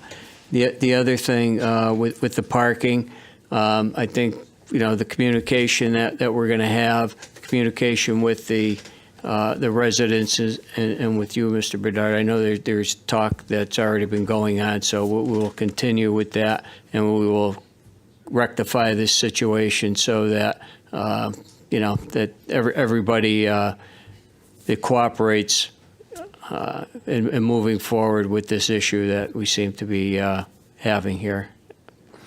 The second thing that I just want to bring up is we are still continuing to move forward with the formation of our diversity committee. All right. So to date, the town manager's office has received 11 applications from residents who are interested in serving. We're expanding the reach to ensure that everybody's going to have the opportunity to apply. Then we will review.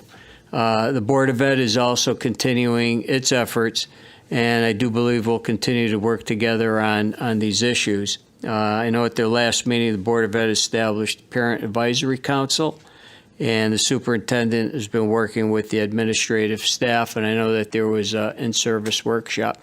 One thing that I even wanted to bring up to the town manager, I think that, maybe for us on the council and even for the administration, that maybe we should have a diversity workshop ourselves. I thought it was, I did attend the one that the teachers did have, and I thought it was pretty good. So if anyone wants to be considered for this committee, please go online, fill out the application under the government tab, go to boards and commissions, and if you don't have access to a computer, just give a call to the town manager's office, and they'll help you complete the form. But we will be moving forward with that.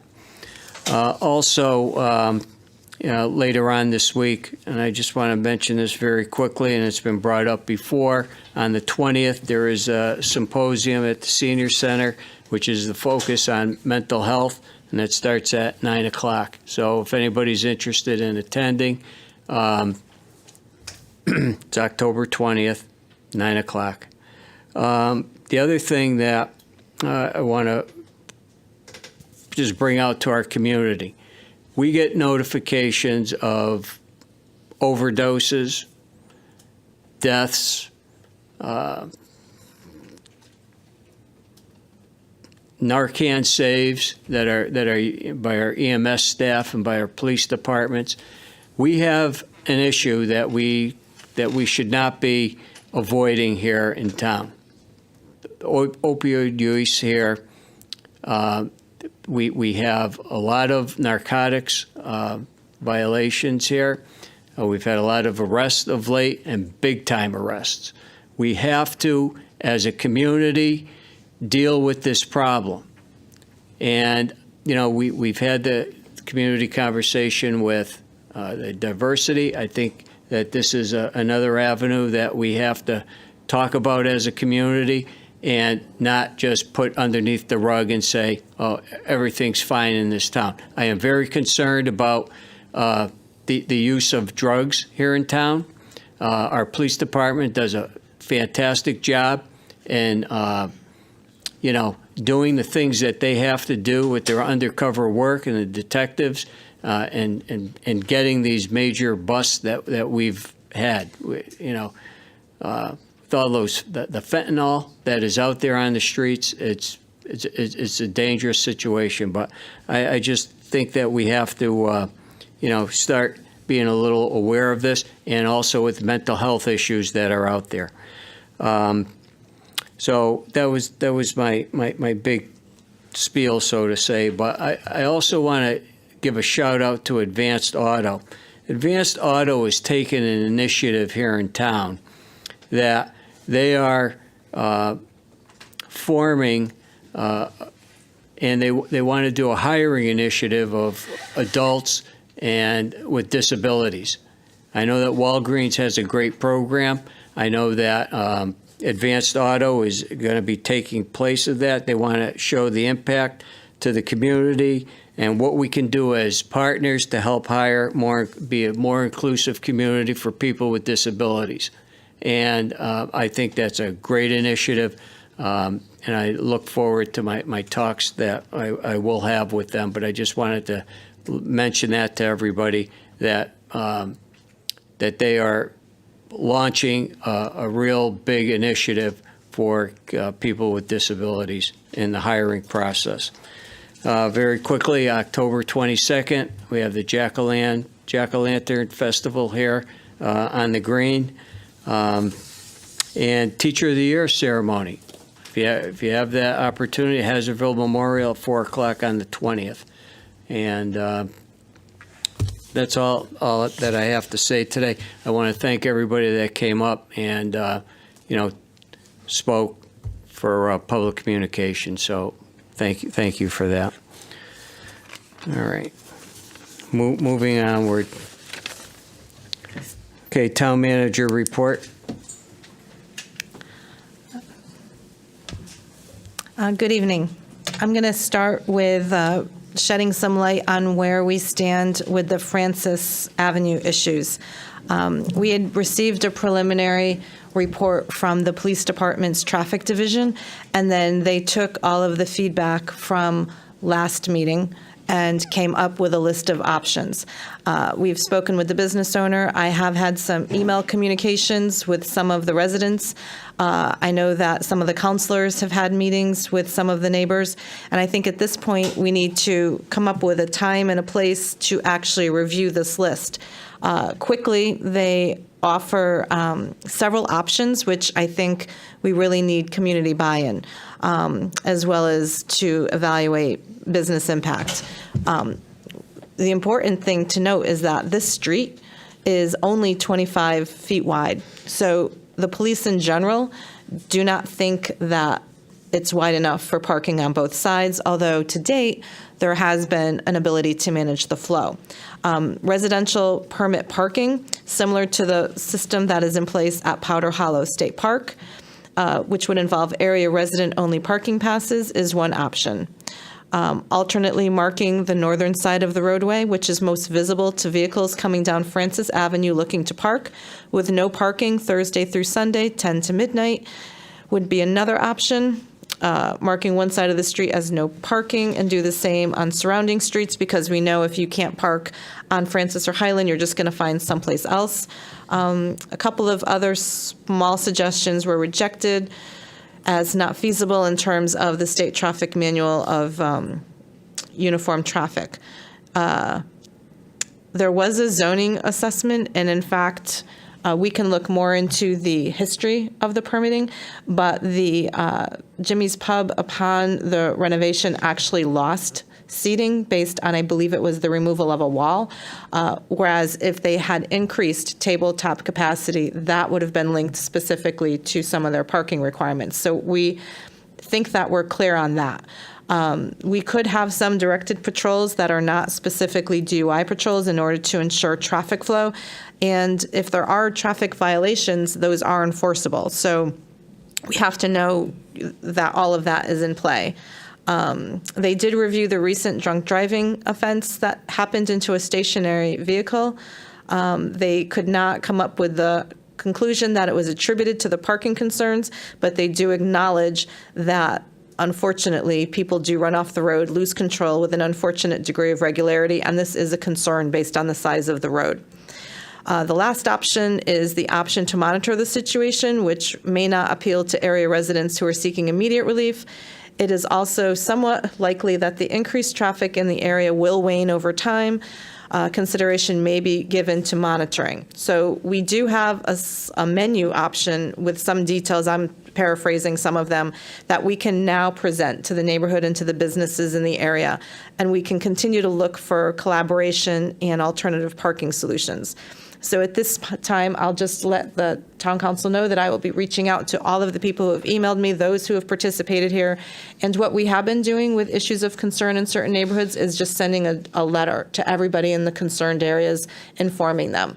We've done that for the Hazardville Memorial School, for some of the other building projects, and it gives them an opportunity to know who to call, a phone number, email, and then they can make a decision about whether they can attend and have all the information at their fingertips. So that will be the next step for this week now that we have this revised list based on everything that happened at the last meeting.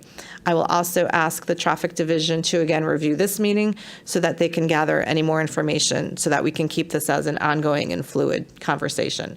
So again, we'll look for a meeting place, we'll look for a date, and we will inform the council of that date and time for anyone who is interested in attending and meeting with the residents and the business owners. The other issue, the nonprofit grant process through ARPA is about to kick off. We're just really looking at some of the final pieces in order to mesh it with the requirements as spelled out by the Department of Treasury. As was mentioned earlier, the small business grant program runs through November 18th. So we are looking to stagger the small business one to end as the nonprofit one is beginning. We will have all of that information on the ARPA page that is on the town's website. We are also going to be bringing forward the Senior Tax Relief Committee because we need to have them start looking at options in time for the budget process, because those two pieces are going to dovetail with whatever relief is recommended to you to incorporate into the budget process needs to be budgeted. So that committee should be meeting shortly. And for those of you who might have seen it, Ellington just recently adopted their policy. That was in one of the local newspapers this past week. So there's a lot of communities that are looking at these options, and so we're going to get started on that as well. A friendly reminder that there are a lot of subcommittee meetings that need to meet. We only have one scheduled to date, and that is Leisure Services for next Tuesday.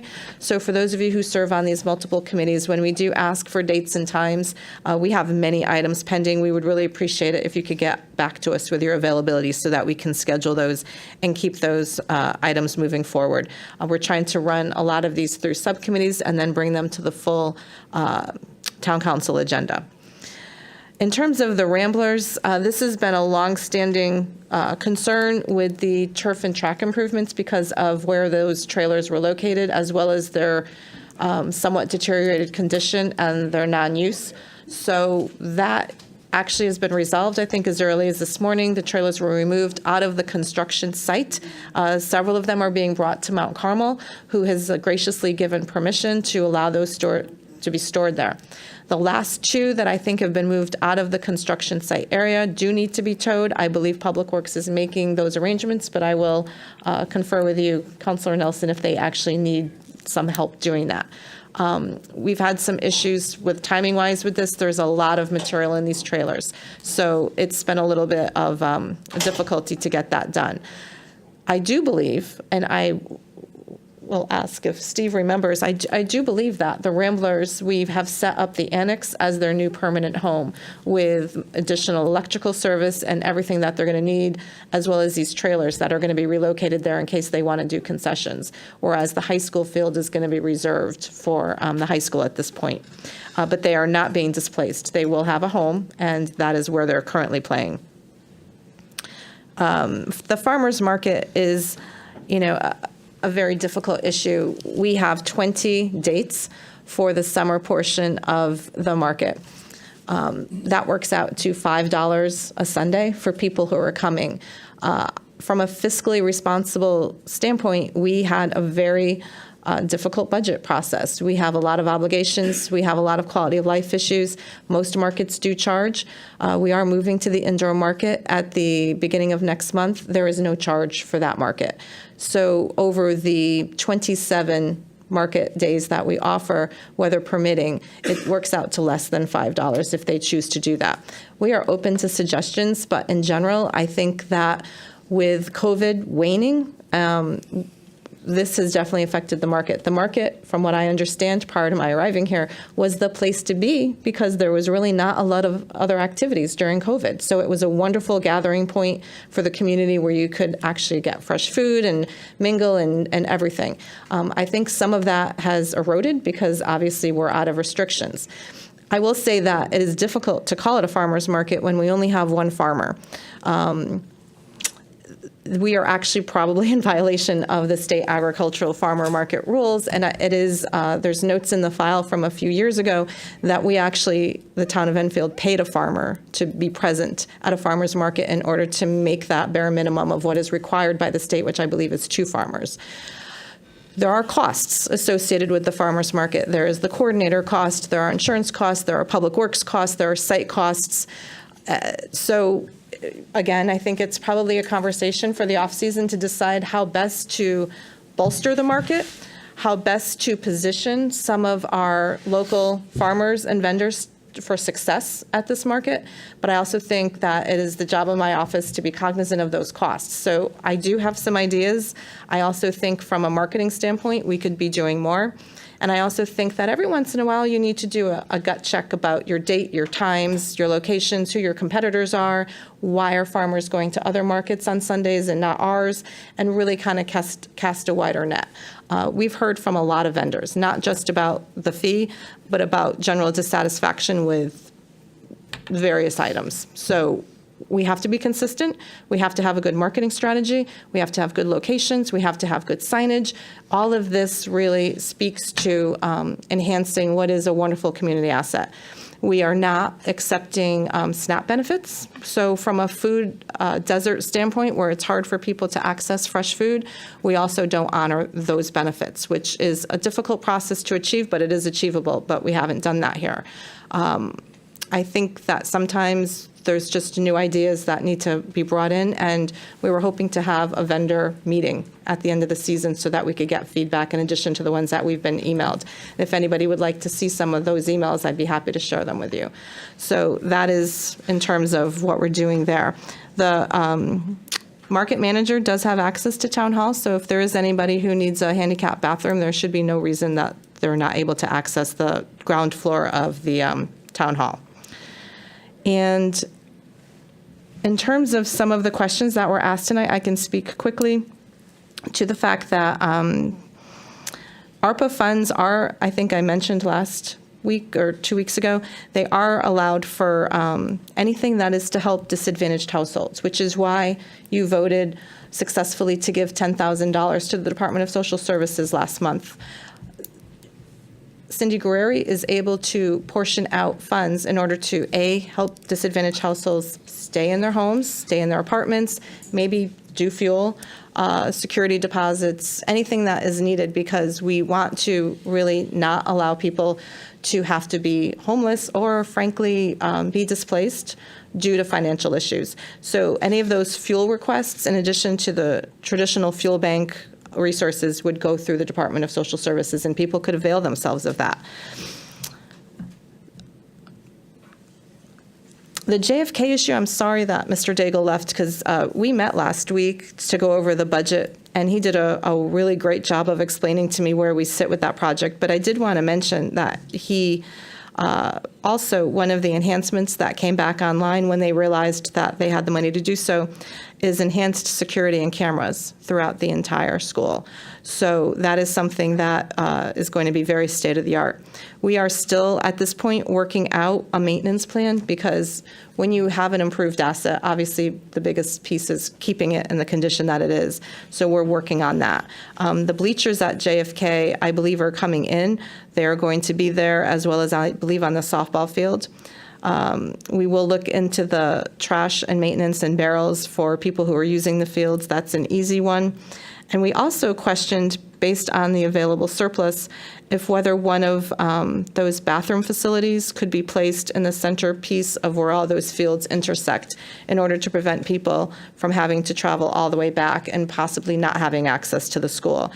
So Mr. Daigle was going to look at what the cost of a water line and what one of those prefab bathrooms might be in order to enhance that area as well. And I'm going to end on a very positive note. We were notified this week that the Regional Health District has received a $300,000 opioid abuse prevention grant, which is going to be used in order to really support increased prevention activities. As the mayor mentioned, we have some high numbers. We have a significant amount of overdoses. We've had some deaths, and we've had a lot of Narcan administration, which points to some underlying issues that I would like to have a conversation about with some of our regional neighbors, as well as some of our agencies here in town that are providing services. So this $300,000 is going to go a long way to implementing what some of those policies could be, which I think are definitely a priority for the community. In terms of the sidewalks that Councilor Nelson asked about, we did inquire with our Public Works Director at our weekly meeting last week.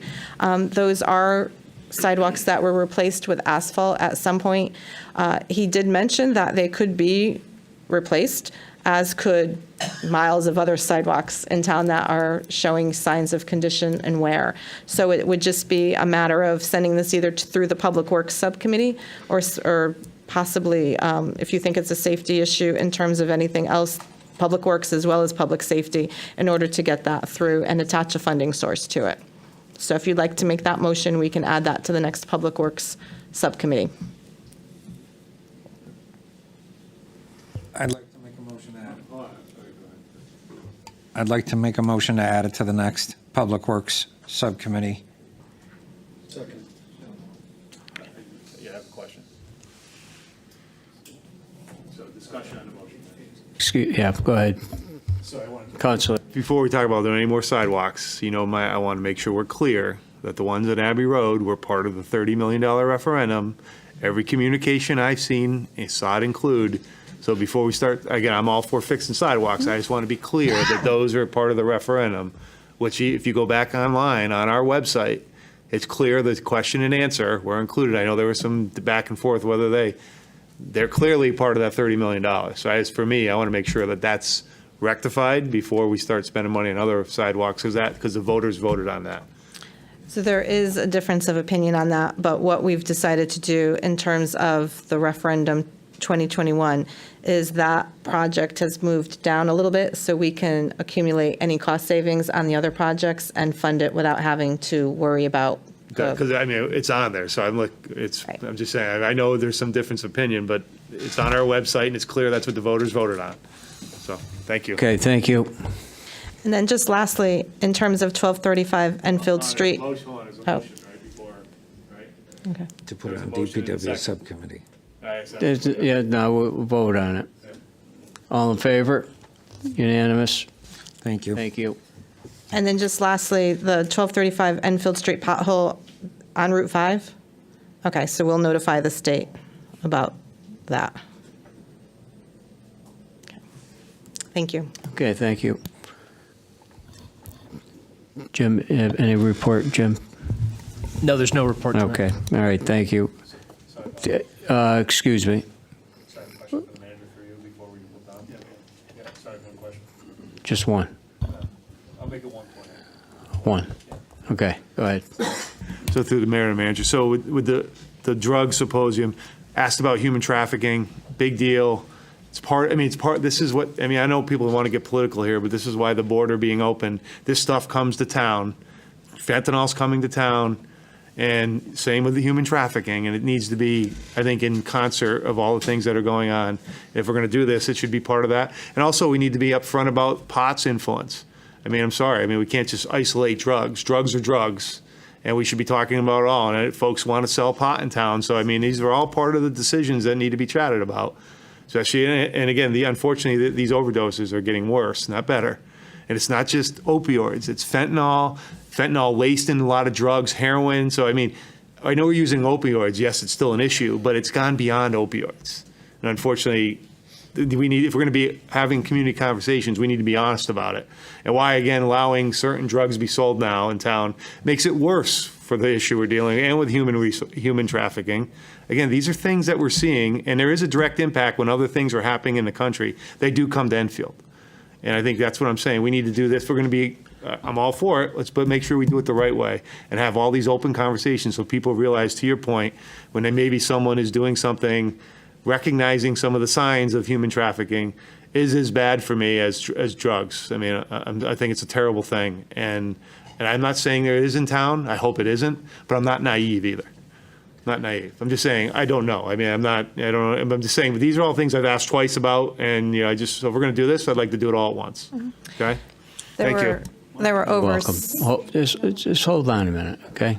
There were over 700 drug overdose deaths in our health district within the last year. So, we are the hub. There are a lot of issues in terms of highway access to Springfield, that are specific to Enfield that I think we have to deal with. But in terms of the police response, I think we also have to understand that there is a very active police presence and investigations in conjunction with the DEA and a bunch of other organizations and entities, and that happens in a lot of towns. There's a lot going on that we don't see on a daily basis, but that still, I think, speaks to the issue of conversations within the community.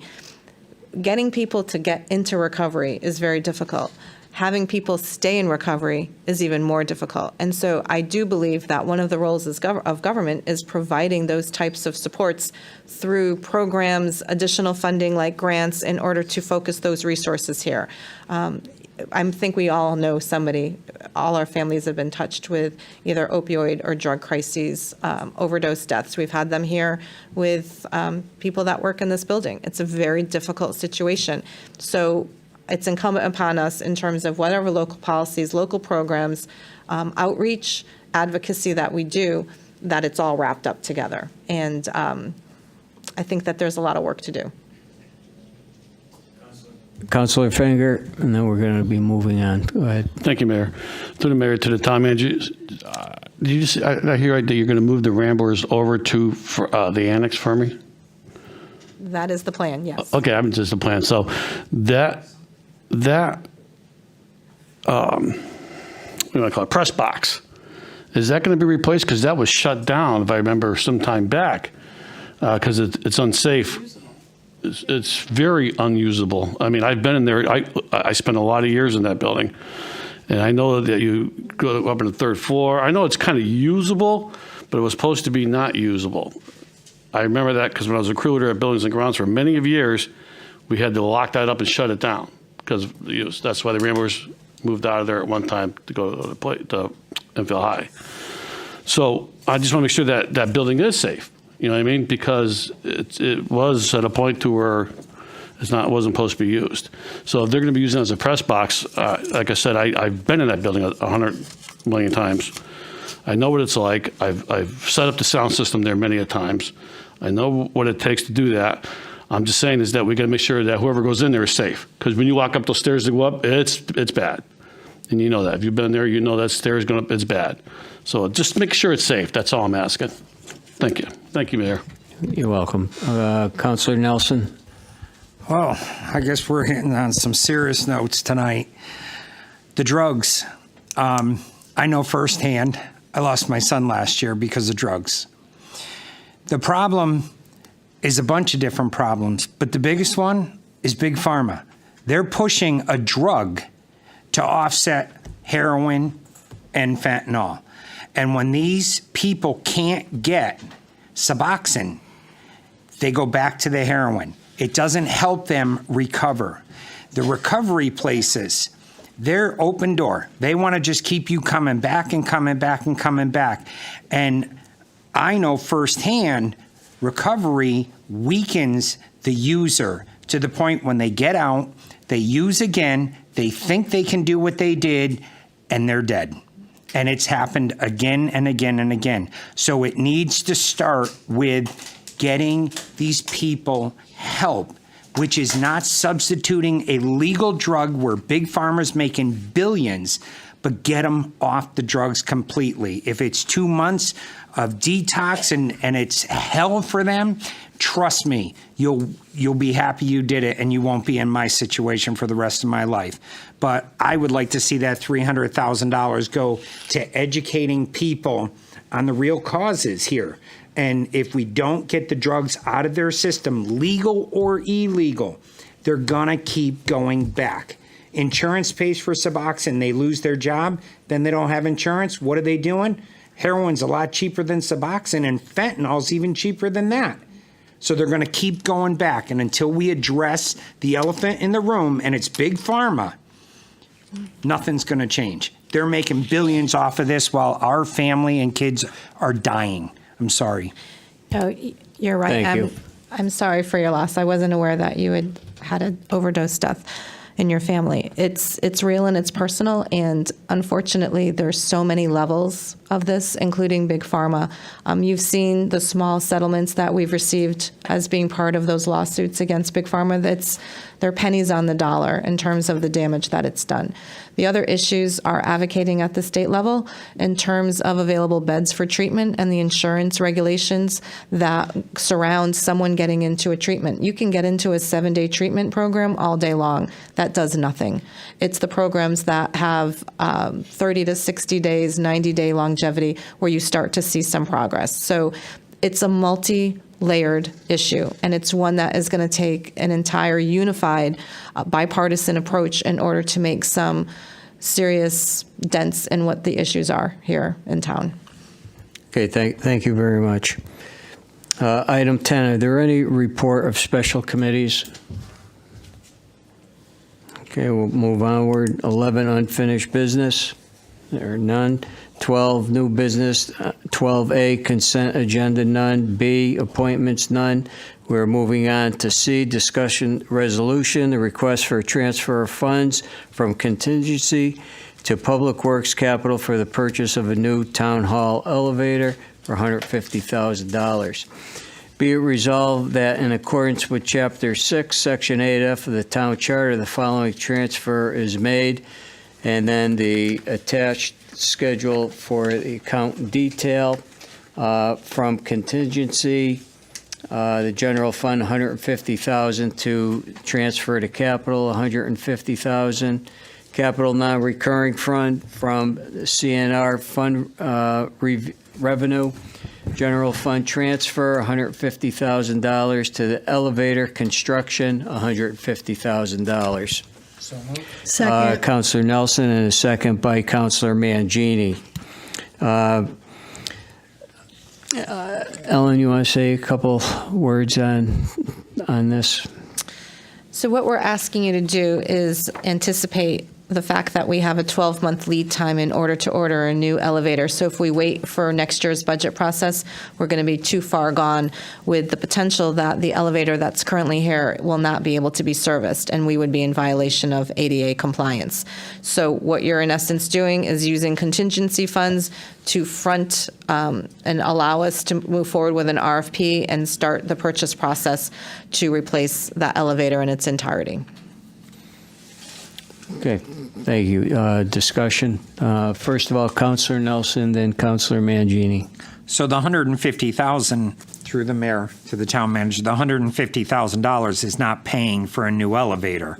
It's paying to repair the one that's there. No, this is for us to be able to create the purchase order and RFP to go out for a brand new elevator. The repair is being handled by the Public Works budget right now. Okay. We All right. have one last repair according to our consultant. Right, because I was just $150,000 for an elevator. I'll put one in my house. Thank you. Councilor Mangini. Thank you. Through our mayor to our town manager. Ellen, my concern, of course, is the elevator, and I most certainly will support this. But beyond this resolution, how are we addressing our workers? I mean, we have a custodian that I bumped into literally trying to, maneuver barrels and bags, and that's just not right. How can we speed this up to make his job easier? So the repair of the existing control board, we believe, will be done this week. We do have some significant concerns about employees and visitors to Town Hall, and so I will let Steve speak to some of the accommodations that we've made to date, but it is a very serious issue. I brought this to attention to other departments, and including probate, and they made some modifications to have hearings on the ground level where people could come in and meet there. We also put signs up, so if you need help, to contact the front desk and whatever department you're looking for, they will come and greet you at that location if there's someone that's handicapped or walking impaired. So far, this patchwork is working, but I know there are some employees that were having difficulty, and we're trying to make the best we can, because we are literally at the mercy of this motherboard that's supposed to come and replace it, but we can't do anything in the meantime. So we're hopefully this week it gets installed and we can moot this issue for a few more months until we can start on the RFP process. All right, thank you. Thank you, Steve. Councilor Hopkins. Thank you, Mr. Mayor. I think this squarely falls within contingency, what we, imagine to be using town dollars responsibly for. If we talk about disability rights and folks who can't use the stairs, whether that's residents or visitors who may come for our farmers market, I think we should do this tonight. Thank you. You're welcome. Any other comments? Sheila, roll call. Thank you. Deputy Mayor Sakala. 4.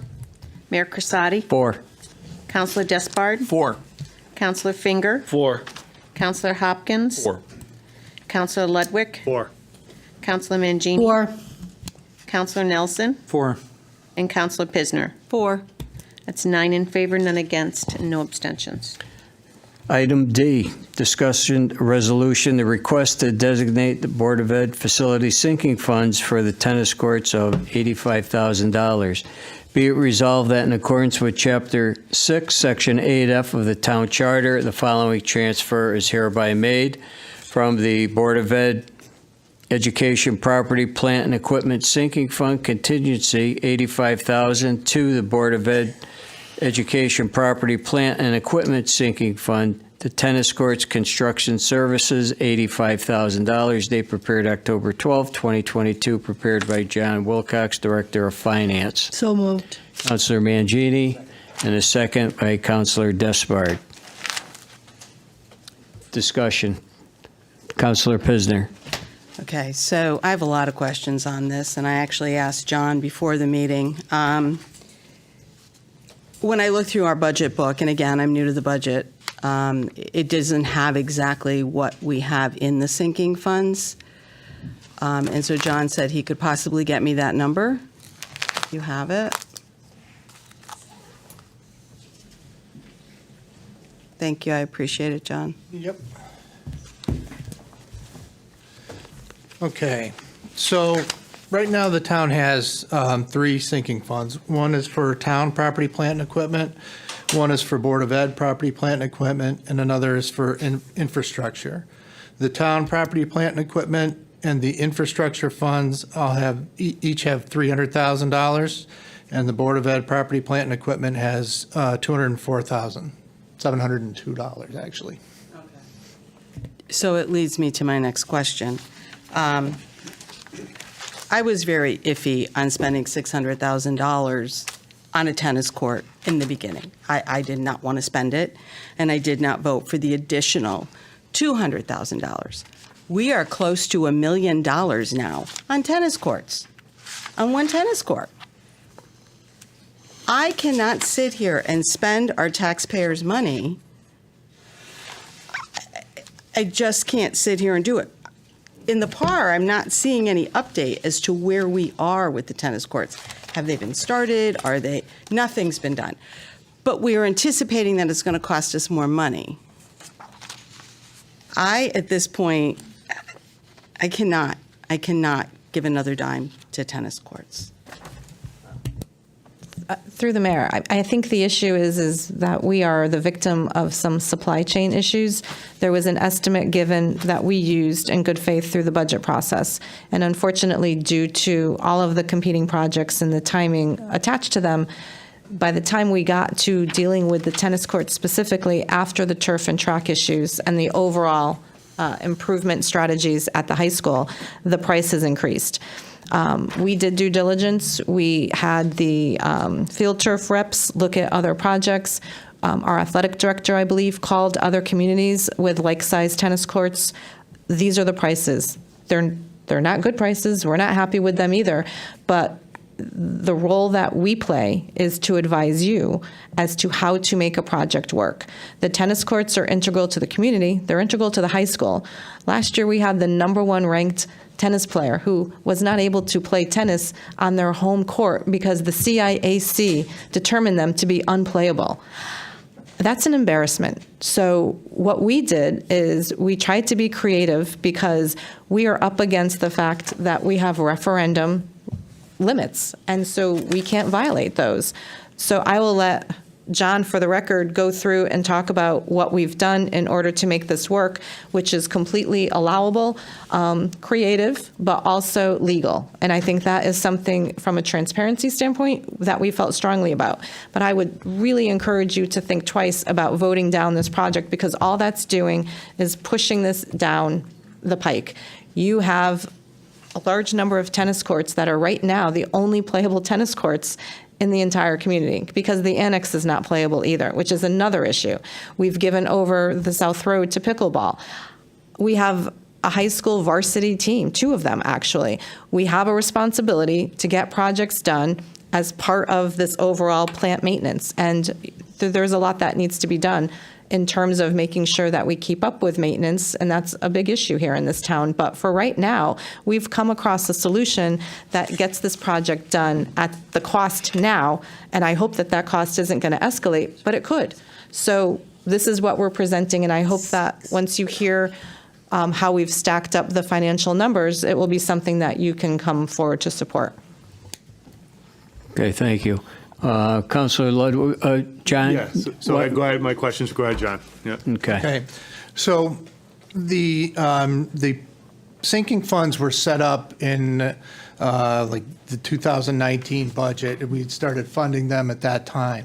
So when we put the money in, the funds were actually appropriated for Board of Ed property, plant, and equipment in the 2019 and 2020 budgets. Those were the last times that we funded those.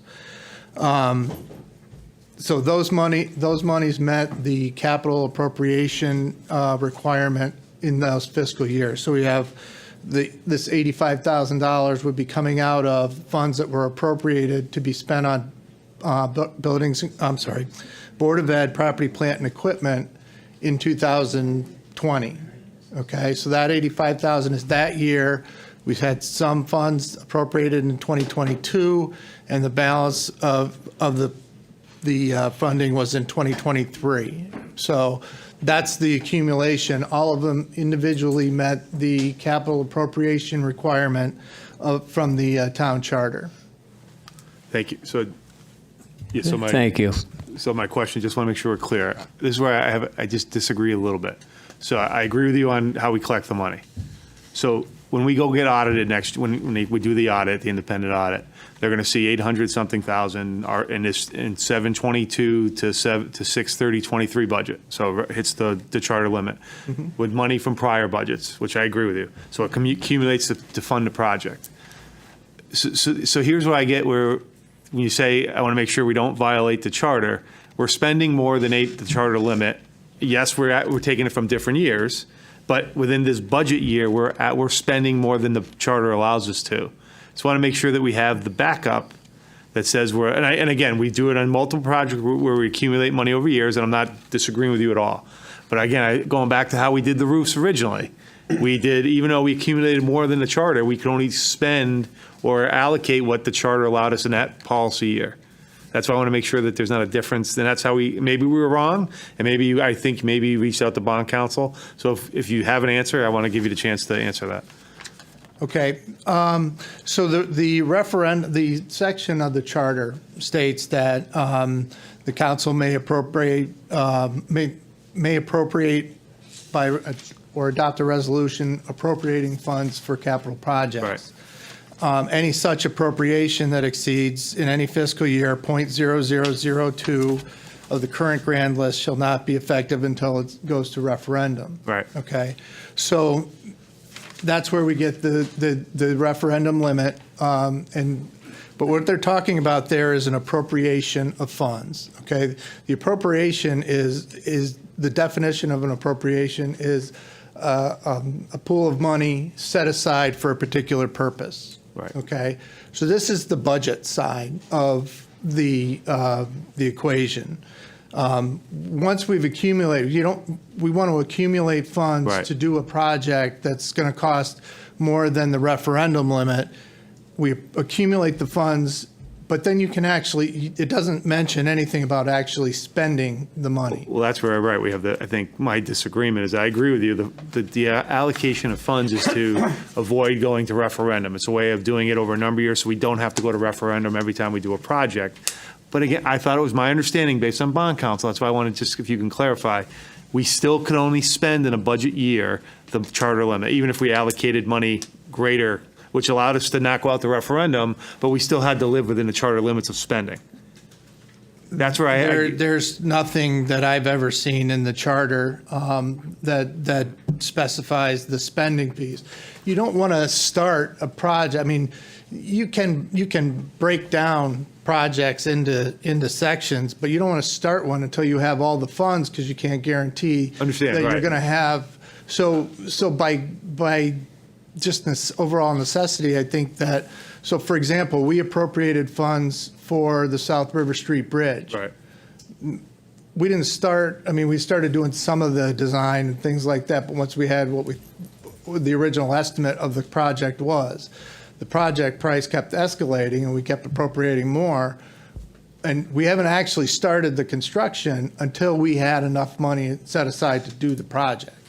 And that we will end up spending more in any one fiscal year than that. But don't we have to go to Funds have been- referendum on that once the project starts? My understanding when we did that, eventually we'd have to go to referendum because we're going to be spending $3-4 million. No, appropriating it over the multi-budget process was designed so we didn't have to go to referendum on it. Okay. But the actual spending has never been when we did the Barnard Street School, okay, that was the first roof that we actually Right. did break down into, but we needed to get a section of that one done. And so we did the section to the maximum that we could do. Right. And then we moved on and did the rest, and we ended up actually in 3, I think, installments on that one. Right. But we did it So what we did with the other 2 schools was then we appropriated the funds over multiple years. Right. But we did the whole roof in one shot. I agree. I'm not arguing, but I think we also we did the project in different policy years. That was my only, again, where I think we did that in different policy years because we lived within the spending, again, the charter limit. So I'm just saying, that's the only thing I say I have a slight disagreement. I appreciate you give me the answer. I also appreciate the information. I mean, and my only question, this is good stuff. Will there be a warranty on the work? So, I mean, we just finished the high school about 8 years ago, and those courts, unfortunately didn't last too long. Right. We do have a 25-year crack warranty for the courts, and just so everyone knows, they are the special, what is it called? Post-tension. Post-tension, as opposed to the cheaper version. It's not blacktop. Again, thank you for giving the information. Thank you, John. Yep, no problem. Okay, yeah, thank you, John. Councilor Hopkins? Thank you, Mr. Mayor. I do agree with Mr. Wilcox's interpretation of the charter. I think there's some safety benefits and flexibility benefits that happen when we do appropriation like this. I think I respect Councilor Pisner's analysis of the budget, and I always respect a line-by-line reading. I think we ultimately maybe disagree about what kind of investment this might be for the community. I think creating recreational opportunities like this, it's helpful for bringing families to town, for keeping families to town. It is, I agree, a sad state of affairs when the top-ranked tennis player can't play tennis on his home court. I've sat in on some leisure services meetings talking about the use of the pickleball court at Fermi. That's in a bad shape as well. I think this is a good investment. It's not one that we should take lightly. I think we should make sure to scrutinize all these things like my counterparts are doing, but I ultimately come down differently on this. Thank you. Councilor Finger. Thank you, Mayor. So when this all started with the courts there is when Enfield High was starting, because I was still, again, crew leader, buildings and grounds. All that equipment, that heavy equipment they were moving in and out, and I was reporting this prior to Donald Nunes being our DPW director. It was before him, it was prior to him. Those courts and cracks were getting larger. I was there with my own crew leader truck with a come along trying to straighten out the poles so the kids can play for during recess or recreation, and for the school to have it. I'm going to support this because this is just something that we got to have for our school. This is something that we spend all this money on it, and all due respect to everybody else on this upside down horseshoe, that is just. If we're going to continue doing things right in this town to keep people here and to do something for our school and for our athletes, because athletes do make better students, in my opinion, we need to fix these courts. I'm not saying that we should spend another $1 million there, but if this $85,000 is going to take care of it, let's do it, get it over with, and I'm voting yes on this tonight, just to let you know. Okay, thank you. John, I want to thank you for your explanation. Very thorough. It definitely makes sense. This project needs to get completed. Once again, we're talking about finishing off the project. We have money allocated for this project, and $85,000 taken out of the sinking fund. And the sinking fund is to be used. This money is supposed to be used for situations that arise like this. So. Once again, Enfield High School needs this.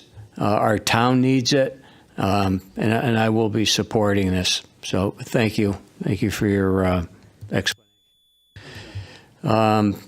Any other roll call? Let's do it. Deputy Mayor Sakala. 4. Mayor Corsati. 4. Councilor Despard. 4. Councilor Finger. 4. Councilor Hopkins. 4. Councilor Ludwig. Against. Councilor Mangini. 4. Councilor Nelson. 4. Councilor Pisner. Against. That's 7 in favor, 2 against, and no abstentions. Okay, item 12, any other business come before this said meeting? Okay, 13, public communications. Any person wishing to speak in front of the council, please state your name and address for the record. 3 minutes.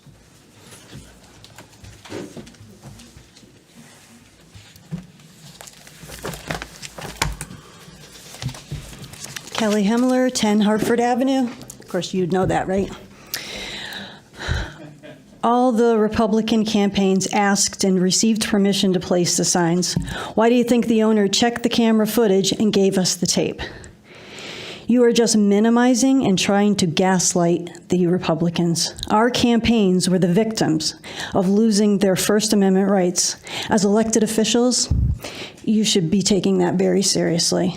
The First Amendment right is first for a reason, and I don't appreciate you making it not serious. And this is how serious it is. I just did a little Google search. Penalties for unlawful removal of political signs. It is a Class 3 misdemeanor for a person to steal, deface, vandalize, or unlawfully remove a political sign that is lawfully placed under this section. Again, First Amendment right, it's there for a reason. You don't respect it. Is there anybody else that would like to come up, Walter?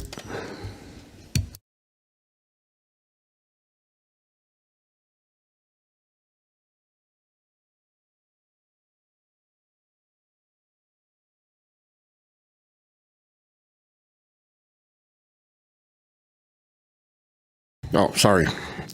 Walter Cruzel, 21 Charlie Road.